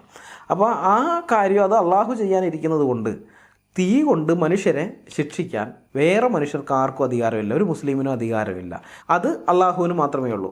ഈ വിഷയം സംബന്ധിച്ച് നിങ്ങൾ ഗൂഗിളിൽ സെർച്ച് ചെയ്യുകയാണെങ്കിൽ മനുഷ്യരെ തീ കൊണ്ട് ശിക്ഷിക്കാൻ അള്ളാഹുവിന് മാത്രമേ അധികാരമുള്ളൂ എന്ന കാര്യം ധാരാളം ഹദീസുകളുടെ പിൻബലത്തോടെ പല പണ്ഡിതന്മാരും വ്യക്തമായി സ്ഥാപിച്ചിരിക്കുന്നത് കാണാൻ സാധിക്കും. അപ്പോൾ തീ കൊണ്ട് ശിക്ഷിക്കാൻ അള്ളാഹുവിന് മാത്രമേ അധികാരമുള്ളൂ എന്ന് ഇസ്ലാമിക പ്രമാണങ്ങൾ വളരെ വ്യക്തമായി പറഞ്ഞിരിക്കെ അതിനെ നഗ്നമായി ലംഘിച്ചുകൊണ്ടാണ് മുസ്ലിം നാമധാരികളായ പലസ്തീൻ തീവ്രവാദികൾ ഇസ്രായേലിലേക്ക് ഇടവിടാതെ മിസൈലുകൾ അയച്ചുകൊണ്ടിരിക്കുന്നത്. ഹമാസ് ഗാസയിൽ നിന്ന് ഇസ്രായേലിലേക്ക് അയക്കുന്ന മിസൈലുകളിൽ 7-ൽ 1 വീതം ഗാസയിൽ തന്നെ വീണ് പൊട്ടുകയാണ്. 7-ൽ 1, അതായത് ഒരു 70 മിസൈൽ അവിടെ അയച്ചിട്ടുണ്ടെങ്കിൽ 10 ഗാസയിൽ തന്നെ വീണ് പൊട്ടിയിട്ടുണ്ടാവും. 7 അപ്പുറത്തേക്ക് പോകുന്നുള്ളൂ. ഇപ്പോൾ 3000 ചില്ലാൻ മിസൈലുകൾ അയച്ചല്ലോ. ഏകദേശം 460ഓളം മിസൈലുകൾ ഇവിടെ തന്നെ ഈ ഗാസയിൽ തന്നെയാണ് വീണ് പൊട്ടിയിരിക്കുന്നത്. ആളുകൾ കൊല്ലപ്പെട്ടത് കുറേ പേര് അങ്ങനെ കൊല്ലപ്പെട്ടിട്ടുണ്ട്. ഈ കൊല്ലപ്പെട്ട ആൾക്കാരൊക്കെ ഇസ്രായേലിൻ്റെ ആക്രമണത്തിൽ കൊല്ലപ്പെട്ടതായിട്ടാണ് പുറത്തേക്ക് വാർത്ത വരിക. കണക്കൊക്കെ അതിനകത്ത് വരിക. അല്ലാണ്ട് ഒരിക്കലും ഹമാസ് വിട്ട റോക്കറ്റ് സ്വന്തം ജനതയുടെ ഇടയിൽ വീണ് പൊട്ടിത്തെറിച്ച് ആളുകൾ മരിച്ചു എന്നുള്ള വാർത്ത നമ്മൾ ഒരിക്കലും കേൾക്കില്ല. അപ്പോൾ ഈ ഹമാസ് വിട്ട മിസൈലുകൾ വീണ് പൊട്ടിത്തെറിച്ച് കത്തിച്ചാമ്പലായി പോയ ഗാസയിൽ നിന്നുള്ള ആളുകളുടെ കാര്യത്തിലായാലും, അതല്ല ഇസ്രായേലിൽ പോയി പൊട്ടിത്തെറിച്ച് അവിടെയും കത്തിച്ചാമ്പലായി പോയ ആളുകളുടെ കാര്യത്തിലൊക്കെ ആയാലും ഇവരെന്താ ചെയ്തിരിക്കുന്നത്? അള്ളാഹുവിന് മാത്രം അവകാശപ്പെട്ട തീ കൊണ്ട് ശിക്ഷിക്കലെന്ന അള്ളാഹുവിൻ്റെ അധികാരത്തിൽ കയറി കൈവയ്ക്കുകയല്ലേ ഈ പലസ്തീനികൾ ചെയ്തത്, അല്ലേ? പിന്നെ ഈ മിസൈൽ വിടൽ മാത്രമല്ല, ഇപ്പോൾ അത് കുറഞ്ഞു. മുൻപ് ചില്ലുകുപ്പിയിൽ പെട്രോൾ നിറച്ച് അതിൻ്റെ അടപ്പിലൊരു ഓട്ടയൊക്കെ കുത്തി ഒരു തിരിയുമിട്ട് ഒരു തീ കൊളുത്തി ഇസ്രായേൽ സൈനിക പോസ്റ്റുകളിലേക്ക് എറിയുന്ന പരിപാടിയുണ്ട്. അവിടെ കാവൽ നിൽക്കുന്ന പോലീസുകാർക്ക് നേരെ അല്ലെങ്കിൽ പട്ടാളക്കാർക്ക് നേരെ ഇവർ ഇത് എറിയും. എന്നിട്ട് അതവിടെ കൊണ്ട് പൊട്ടിത്തെറിച്ച് കഴിഞ്ഞിട്ട് പെട്രോളല്ലേ ദേഹത്തൊക്കെ അങ്ങ് പരന്ന് അവർ കത്തിച്ചാമ്പലായി പോകും. അപ്പോൾ ഇങ്ങനെ കുറേ പേരെ അവർ മുമ്പ് കൊന്നിട്ടുണ്ട്. അപ്പോൾ ഈ ഇതൊക്കെ മനുഷ്യരെ തീ കൊണ്ട് ശിക്ഷിക്കാനുള്ള അള്ളാഹുവിൻ്റെ അധികാരത്തിന്മേലുള്ള കയ്യേറ്റമാണെന്ന് നമ്മൾ പ്രത്യേകിച്ച് പറയേണ്ട കാര്യമില്ല. ഇങ്ങനെയുള്ള ആൾക്കാർ അള്ളാഹു വെറുതെ വിടുമെന്നാണോ മുസ്ലിങ്ങൾ കരുതുന്നത്? തൻ്റെ അധികാരത്തിൽ കയറി കൈവച്ച ടീമുകളെ അള്ളാഹു വെറുതെ വിടുമെന്നാണോ മുസ്ലിങ്ങൾ ചിന്തിക്കുന്നത്? ഇനി ഇങ്ങനെയുള്ള ഈ ടീമുകളെ പിന്തുണയ്ക്കുന്നവരെ അള്ളാഹുവും മലക്കുകളും വെറുതെ വിടുമെന്നാണോ മുസ്ലിങ്ങൾ വിചാരിച്ചു വെച്ചിരിക്കുന്നത്? ആണോ? അള്ളാഹു വെറുതെ വിടും. അള്ളാഹു ചോദിക്കില്ലേ, എടാ അവൻ എൻ്റെ അധികാരത്തിൽ കയറി കൈവച്ചപ്പോൾ നീ അവനെ തള്ളി പറയേണ്ടതിന് പകരം നീ അവനെ സപ്പോർട്ട് കൊടുക്കുകയല്ലേ ചെയ്തത്. നിൻ്റെയൊക്കെ സപ്പോർട്ട് കിട്ടിയിട്ട് അവൻ കൂടുതൽ എൻ്റെ അധികാരം കവർന്നെടുക്കുകയാണ് ചെയ്തത് എന്നും പറഞ്ഞുകൊണ്ട് നിങ്ങളെ ശിക്ഷിക്കുകയില്ലേ? ഉറപ്പായിട്ടും ശിക്ഷിക്കും എന്നുള്ള കാര്യം അറിയാം. എന്നിട്ടും അള്ളാഹുവിൻ്റെയും മലക്കുകളുടെയും ശിക്ഷയെ ഭയപ്പെടാതെ ഇന്ത്യൻ മുസ്ലിങ്ങൾ അല്ലെങ്കിൽ ബാക്കിയുള്ള രാജ്യങ്ങളിലെ പാകിസ്ഥാനിലെയും അഫ്ഗാനിസ്ഥാനിലെയും തുർക്കിയിലെയും ഇറാനിലെയും പിന്നെ ഖത്തറിലെയും ആഫ്രിക്കയിലൊക്കെയുള്ള മുസ്ലിങ്ങൾ ഈ മുസ്ലിം നാമധാരികളായ പലസ്തീനികൾക്ക് വേണ്ടി നിലകൊള്ളുന്നത് കാണുമ്പോഴാണ് ഇവരുടെയൊക്കെ മതേതരബോധം എത്ര വലുതാണെന്ന് മനസ്സിലാകുന്നത്. മലയാളി മുസ്ലിങ്ങളുടെ മതേതരബോധത്തിൽ എനിക്ക് അത്ഭുതമൊന്നുമില്ല. കാരണം കേരളം ഒരു സെക്യുലർ സ്റ്റേറ്റാണ്, എല്ലാവരും അങ്ങനെയാണ് ജീവിച്ചു വരുന്നത്. അപ്പോൾ അതിൽ വളർന്നു വന്നതുകൊണ്ട് അവർക്ക് മതേതരബോധം കൂടിയതാണ്. അവർ അള്ളാഹു പോട്ടെ പുല്ല് ഖുർആനാ അത് അട്ടത്ത് കയറ്റി വെച്ചോ, മുഹമ്മദോ ഓനവൻ്റെ പണി നോക്കട്ടെ, ഓൻ പലതും കാണിച്ചിട്ടുണ്ടാവും, ഞങ്ങളതൊന്നും അനുസരിക്കില്ല എന്നുള്ള ചിന്ത ശരി, അത് നമുക്ക് മനസ്സിലാവും. ഇവിടെ മതേതര ഒരു സ്റ്റേറ്റിൽ വളർന്നതുകൊണ്ടൊക്കെയാണ് മുസ്ലിങ്ങൾക്ക് അങ്ങനെ ഉണ്ടായെന്ന് നമുക്ക് ചിന്തിക്കാം. പക്ഷെ പാകിസ്ഥാനിലും അഫ്ഗാനിസ്ഥാനിലും ബംഗ്ലാദേശിലും പിന്നെ നൈജീരിയ പോലെയുള്ള ആഫ്രിക്കൻ രാജ്യങ്ങളിലും ഒക്കെയുള്ള ആ മുസ്ലിങ്ങൾക്ക് ഭയങ്കരമായിട്ട് അവർ ഖുർആനെയും ഹദീസുകളെയും അക്ഷരം പ്രതി പിൻപറ്റി പോരുന്ന അങ്ങനെയുള്ള ആ ടീമുകൾക്ക് അവർക്ക് ഈ മതേതര ബോധം ഉണ്ടായത് എങ്ങനെയാണെന്നാണ് എനിക്ക് എത്ര ആലോചിച്ചിട്ടും പിടികിട്ടാത്തത്. അവരും അള്ളാഹുവിനെയും ഖുർആനെയും മുഹമ്മദിനെയും തള്ളിക്കളഞ്ഞ് പലസ്തീനികൾക്ക് ജയ് വിളിച്ചുകൊണ്ട് നടക്കുകയാണല്ലോ. അപ്പോൾ അതുകൊണ്ടാണ് ഇവർക്കിതെങ്ങനെ കിട്ടി ഈ ഒരു ഇത്. മലയാളി മുസ്ലിങ്ങളുടെ കാര്യം നമുക്ക് മനസ്സിലായി, പക്ഷേ ഇവർക്കിത് എവിടെ നിന്ന് കിട്ടിയത് ഒരു പിടിയില്ല. അപ്പോൾ ഇവരൊന്നും യഥാർത്ഥത്തിൽ മുസ്ലിങ്ങളല്ല, ഇവർ മുസ്ലിം നാമധാരികൾ മാത്രമാണ്. യഥാർത്ഥ മുസ്ലിങ്ങളെ അല്ല ഇവർ, ഇസ്ലാമിക നാമധാരികളാണ്. പലസ്തീനിന് ജയ് വിളിക്കുന്ന ലോകത്തിൻ്റെ ഏത് ഭാഗത്തുള്ള മുസ്ലിം ആയാലും, ഇന്ത്യയിലുള്ള മുസ്ലിം ആയാലും, പാകിസ്ഥാനിലെ ആയാലും, അഫ്ഗാനിസ്ഥാനിലെ ആയാലും, ബംഗ്ലാദേശിലെ ആയാലും, ആഫ്രിക്കയിലുള്ളവരായാലും, അല്ല യൂറോപ്പിലെ തുർക്കിയിലുള്ള മുസ്ലിങ്ങളായാലും, എവിടെയുള്ളവരായാലും ശരി, അത് പലസ്തീനിനെ ജയ് വിളിക്കുന്നിടത്തോളം കാലം ഇവരെല്ലാം വെറും നാമധാരികളാണ്. സ്വന്തം പ്രമാണത്തിനെതിരായി, സ്വന്തം ദൈവത്തിനെതിരായി, സ്വന്തം പ്രവാചകനെതിരായിട്ടാണ് ഇവർ നിലകൊള്ളുന്നത്. ഇവരൊക്കെ നാമധാരി മുസ്ലിങ്ങൾ മാത്രമാണ്. അപ്പോൾ ഈ വീഡിയോ ഞങ്ങളിവിടെ അവസാനിപ്പിക്കുകയാണ്. എന്തുകൊണ്ടാണ് ഇവർ നാമധാരി മുസ്ലിങ്ങളാണെന്നുള്ള കാര്യം ഞാൻ ഊന്നി പറയുന്നതെന്ന് വെച്ച് കഴിഞ്ഞാൽ, ഇപ്പോൾ ഇവർ ഈ പലസ്തീനിന് വേണ്ടി ജയ് വിളിക്കാൻ നടക്കുന്ന ഈ ടീമുകളുണ്ടല്ലോ, ഇവരിപ്പോൾ പുതിയ ഒരു പരിപാടിയും കൊണ്ട് ഇറങ്ങിയിട്ടുണ്ട്. അതുകൊണ്ടാണ് അതിൻ്റെ മറുപടിയായിട്ട് ഈ വീഡിയോ ചെയ്യാമെന്ന് വെച്ചത്. യേശുക്രിസ്തുവിനെ കൊന്ന യഹൂദന്മാരെ സപ്പോർട്ട് ചെയ്യുന്ന ക്രിസ്ത്യാനികളെല്ലാം ബൈബിളിനെതിരെയാണ് നിൽക്കുന്നത്. അവർ യഥാർത്ഥ ക്രിസ്ത്യാനികളല്ല, ക്രിസ്ത്യൻ നാമധാരികൾ മാത്രമാണെന്നും പറഞ്ഞൊരു ക്യാമ്പയിൻ അല്ലെങ്കിൽ ഒരു പ്രചരണം ഇവർ നടത്തുന്നത് ഞങ്ങളുടെ ശ്രദ്ധയിൽപ്പെട്ടിട്ടുണ്ട്. പലയിടത്തും വന്ന് ഇവർ ഈ കാര്യം അങ്ങ് കോപ്പി പേസ്റ്റ് ചെയ്തിടുകയാണ്, പലയിടത്തും പോസ്റ്റുകളിടുന്നു, പല ഗ്രൂപ്പുകളിലും ഇവർ ഈ വിഷയം പോസ്റ്റ് ചെയ്യുകയാണ്. അതുകൊണ്ടാണ് അതിന് മറുപടി എന്നുള്ള നിലയിലാണ് ഈ വീഡിയോ ചെയ്തത്. ഇങ്ങനെ പ്രചരണവുമായി നടക്കുന്ന മുസ്ലിങ്ങൾക്ക് ക്രിസ്ത്യാനിറ്റി എന്താണെന്ന് അറിഞ്ഞുകൂടാ, അതുകൊണ്ടാണ് അവർ പറഞ്ഞ് നടക്കുന്നത്. കാരണം ഒന്നാമത്തത്, യേശു ക്രിസ്തുവിനെ ക്രൂശിച്ചു കൊന്നത് യഹൂദന്മാരല്ല, റോമാക്കാരാണ്. പിന്നെ യഹൂദന്മാർ ഏൽപ്പിച്ചു കൊടുത്തത് കൊണ്ടാണ് റോമാക്കാർ ക്രൂശിച്ചതെന്ന് പറയാം. അപ്പോൾ രണ്ടു കൂട്ടർക്കും അതിൽ പങ്കുണ്ട്, മരണത്തിന് ഉത്തരവാദിത്തത്തിൽ രണ്ടു കൂട്ടർക്കും പങ്കുണ്ട്. പക്ഷേ ഇവരോട് വല്ല വിരോധം വയ്ക്കണമെന്നാണോ ബൈബിൾ പറയുന്നത്? ആണോ? അല്ല. പിന്നെന്താണ്? ഞങ്ങളുടെ കർത്താവ് തന്നെ അതിന് ഞങ്ങൾക്ക് മാതൃക കാണിച്ചു തന്നിട്ടുണ്ട്. കുരിശിൽ കിടക്കുന്ന സമയത്ത് ഞങ്ങളുടെ കർത്താവ് പറഞ്ഞു, പിതാവേ ഇവർ ചെയ്യുന്നത് ഇന്നതെന്നറിയാത്തത് കൊണ്ട് ഇവരോട് ക്ഷമിക്കണമേ എന്ന് പറഞ്ഞ് കർത്താവ് ക്ഷമിക്കുകയും പിന്നെ കർത്താവ് ഇവർക്ക് വേണ്ടി മധ്യസ്ഥ പ്രാർത്ഥന, പിതാവിൻ്റെ മുമ്പാകെ മധ്യസ്ഥ പ്രാർത്ഥന നടത്തുകയും ചെയ്തിട്ടുണ്ട്. അപ്പോൾ കർത്താവ് ക്ഷമിച്ചിട്ടുള്ള ഈ കൂട്ടരോട് ഞങ്ങൾ ക്ഷമിക്കാതിരിക്കണമെങ്കിൽ ഞങ്ങൾ കർത്താവിനേക്കാളും വലിയ ആൾക്കാരാണെന്നാണോ നിങ്ങൾ ചിന്തിച്ചിരിക്കുന്നത്? നിങ്ങൾ അള്ളാഹുവിനേക്കാളും വലിയ ടീമുകളാണ്. അതുകൊണ്ടാണല്ലോ അള്ളാഹുവിൻ്റെ അധികാരം കവർന്നെടുക്കാൻ ഒരു മടിയുമില്ലാത്ത ഈ പലസ്തീനികളെയും മറ്റു തീവ്രവാദികളെയൊക്കെ നിങ്ങൾ സപ്പോർട്ട് ചെയ്യുന്നത്. തീ കൊണ്ട് മനുഷ്യനെ കൊല്ലുന്ന ഇഷ്ടംപോലെ മുസ്ലിം ഗ്രൂപ്പുകളുണ്ട്, കത്തിച്ച് കരിച്ച് കളയുന്ന എത്രയോ ടീമുകളുണ്ട്. അവരെയൊക്കെ നിങ്ങൾ മനസ്സുകൊണ്ടെങ്കിലും സപ്പോർട്ട് ചെയ്യുന്നു, അത് ഞങ്ങൾക്കറിയാം. ആ സപ്പോർട്ട് ചെയ്യുന്നതിൻ്റെ കാരണം എന്താണ്? നിങ്ങൾക്ക് തന്നെ ബോധമുണ്ട് അള്ളാഹിനേക്കാളും വലിയ ആൾക്കാരാണ് ഞങ്ങളെന്ന്, ആ ചിന്തയിലാണ് ചെയ്യുന്നത്. പക്ഷെ ഞങ്ങൾക്ക് ആ ബോധമില്ല. ഞങ്ങളുടെ കർത്താവിനേക്കാളും വളരെ താഴെയാണ്. ക്രിസ്തു എന്ന തലയോളം വളരുക എന്നതാണ് ബൈബിൾ ഞങ്ങൾക്ക് നൽകിയിരിക്കുന്ന നിർദ്ദേശം. ഞങ്ങളങ്ങനെ വളരാനുള്ള ശ്രമത്തിലാണ്. എന്നാൽ പോലും ക്രിസ്തു എന്ന തലയോളമേ എത്തുള്ളൂ, അതിൻ്റെ മുകളിലേക്ക് ഞങ്ങൾ ഒരിക്കലും പോവുകയില്ല, ഒരാൾക്കും പോകാൻ സാധിക്കുകയുമില്ല, അത്രേ പറ്റുകയുള്ളൂ. അപ്പോൾ ഞങ്ങളുടെ കർത്താവ് പറയുന്നത് അനുസരിക്കുന്നു. ഞങ്ങൾക്ക് ഇവരോടൊരു പ്രശ്നവുമില്ല. മാത്രമല്ല നീതിയുടെയും ന്യായത്തിൻ്റെയും പക്ഷത്ത് നിൽക്കാനാണ് ബൈബിൾ അതിൻ്റെ അനുയായികളെ ഉദ്ബോധിപ്പിക്കുന്നത്. ഇസ്രായേലിൻ്റെ പക്ഷത്ത് നീതിയും ന്യായവും ഉണ്ട് എന്ന് കണ്ടുകൊണ്ടാണ് ഞങ്ങൾ ആ ഭാഗത്ത് നിൽക്കുന്നത്, അല്ലാതെ വേറൊന്നുമല്ല. അപ്പോൾ ഞങ്ങളെ സംബന്ധിച്ച് ഞങ്ങളുടെ പ്രമാണത്തിനനുസരിച്ചാണ് ചെയ്യുന്നത്, പ്രമാണത്തിന് വിരുദ്ധമായിട്ടല്ല. എന്നാൽ നിങ്ങളങ്ങനെയല്ല. അതുകൊണ്ടാണ് നിങ്ങളങ്ങനെയല്ല ചെയ്യുന്നത്. നിങ്ങൾ ഇസ്ലാമിക പ്രമാണങ്ങൾക്ക് വിരുദ്ധമായിട്ടാണ് നിങ്ങൾ പ്രവർത്തിക്കുന്നത്. നിങ്ങളാണ് നാമധാരി മുസ്ലിങ്ങൾ, അല്ലാണ്ട് ഞങ്ങൾ നാമധാരി ക്രൈസ്തവരല്ല. നിങ്ങൾ നാമധാരി മുസ്ലിങ്ങളാണ്. ഇവർ ഈ പ്രചരണമായിട്ട് ഇറങ്ങാനുള്ള കാരണം എന്താണെന്നറിയോ? മുമ്പൊന്നും ഇതുണ്ടായിരുന്നില്ല. മുമ്പ് സേവ് ഗാസ എന്നും പറഞ്ഞ് നടന്നിരുന്ന ടീമുകളാണ്. ഗാസേനെ ഷേവ് ചെയ്യാൻ നടക്കുന്നവരായിരുന്നു. പക്ഷേ ഇപ്രാവശ്യം അത് നടന്നില്ല. കാരണം സനോജ് എബ്രഹാമിനെ പോലെയുള്ള ഉശിരുള്ള മലയാളി കുട്ടികൾ ഇസ്രായേലിൽ കൂടി തലങ്ങും വിലങ്ങും നടന്ന് ഫേസ്ബുക്ക് ലൈവ് ഇട്ടതുകൊണ്ട് ഇവരുടെ ആ പതിവ് പരിപാടി, ഈ ഗാസയെ ഷേവ് ചെയ്യുന്ന പരിപാടി, അത് നടന്നില്ല. ഇപ്പോൾ ഇവർ ഷേവ് ഗാസ എന്ന് പറഞ്ഞ് നടക്കുന്നില്ലല്ലോ. അപ്പോൾ ഷേവ് ഗാസ ചീറ്റിപ്പോയത് കൊണ്ടാണ് ഇവരിപ്പോൾ ഈ പുതിയ പരിപാടിയുമായിട്ട് ഇറങ്ങിയിരിക്കുന്നത്. കർത്താവിനെ ക്രൂശിൽ തറച്ചത് ജൂതന്മാരല്ലേ? ആ ജൂതരെ ക്രിസ്ത്യാനികൾക്ക് എങ്ങനെയാണ് സപ്പോർട്ട് ചെയ്യാൻ പറ്റുന്നത്? അല്ലെങ്കിൽ ആ ജൂതരെ സപ്പോർട്ട് ചെയ്യുന്ന ക്രിസ്ത്യാനികൾ അവനെങ്ങനെയാണ് ഒറിജിനൽ ക്രിസ്ത്യാനി ആവുന്നതെന്നൊക്കെ ചോദിച്ചുകൊണ്ട് ഇവരിപ്പോൾ നടക്കുന്നത്. ഇതുവരേക്കും ഇവന്മാർ പറഞ്ഞുകൊണ്ട് നടന്നിരുന്നത് എന്താണെന്ന് നമുക്കറിയാം. യേശു ക്രിസ്തു ക്രൂശിൽ കയറിയിട്ടേ ഇല്ല, ക്രൂശിക്കപ്പെട്ടിട്ടേ ഇല്ല, അതുകൊണ്ട് തന്നെ കുരിശിൽ കിടന്ന് മരിച്ചിട്ടുമില്ല. പൗലോസൊക്കെ ബൈബിളിൽ കൈ കടത്തി കാല് കടത്തി ഇങ്ങനെയൊക്കെ എഴുതി വെച്ചിരിക്കുന്നത് കൊണ്ടാണ് നിങ്ങളിങ്ങനെ വിശ്വസിച്ച് നടക്കുന്നതെന്നും പറഞ്ഞ് നടന്ന ടീംസാണ് ഇപ്പോൾ ക്രിസ്ത്യാനികളോട് പറയുന്നത്, നിങ്ങളുടെ കർത്താവിനെ ക്രൂശിച്ചു കൊന്നില്ലേ, ആ കൊന്നത് യഹൂദന്മാരല്ലേ എന്നൊക്കെ ചോദിച്ചുകൊണ്ട് വരുന്നത്. എത്തിക്സ് എന്ന് പറയുന്ന സംഗതി ഇവന്മാരുടെ 7 അയലത്ത് കൂടി പോയിട്ടില്ല. ഇവർക്ക് ആവശ്യമുള്ള കാര്യങ്ങൾ എത്ര നുണയാണെങ്കിലും ഇവരെടുക്കും. അത് എത്ര നുണയാണെങ്കിലും ഇവരെടുക്കും. ഇനി ഇവർക്കെതിരായിട്ടുള്ള കാര്യങ്ങൾ അല്ലെങ്കിൽ ഇവർക്ക് ആവശ്യമില്ലാത്ത കാര്യങ്ങൾ അത് എത്ര സത്യമാണെങ്കിലും ഇവർ തള്ളിക്കളയും, ഇവരംഗീകരിക്കുകയില്ല. അത് ഇവരുടെ സഹജ സ്വഭാവമാണ്, ജന്മ സ്വഭാവമാണ്. ഈ മാതിരി കോപ്രായവും കാട്ടിക്കൊണ്ടുവരുന്ന എല്ലാ മുസ്ലിങ്ങളോടും ഞങ്ങൾ പറയട്ടെ, നിങ്ങളുടെ കള്ളത്തരങ്ങളൊന്നും ഇനി ഇവിടെ വിലപ്പോവുകയില്ല എന്നുള്ള കാര്യം നിങ്ങൾ അറിഞ്ഞിരിക്കണം. സോഷ്യൽ മീഡിയ എന്ന് പറയുന്ന സംഗതി അത് ലോകമെമ്പാടുമായി നിങ്ങളുടെ കള്ളത്തരങ്ങൾ പൊളിച്ചടക്കിക്കൊണ്ടിരിക്കുന്നുണ്ട്.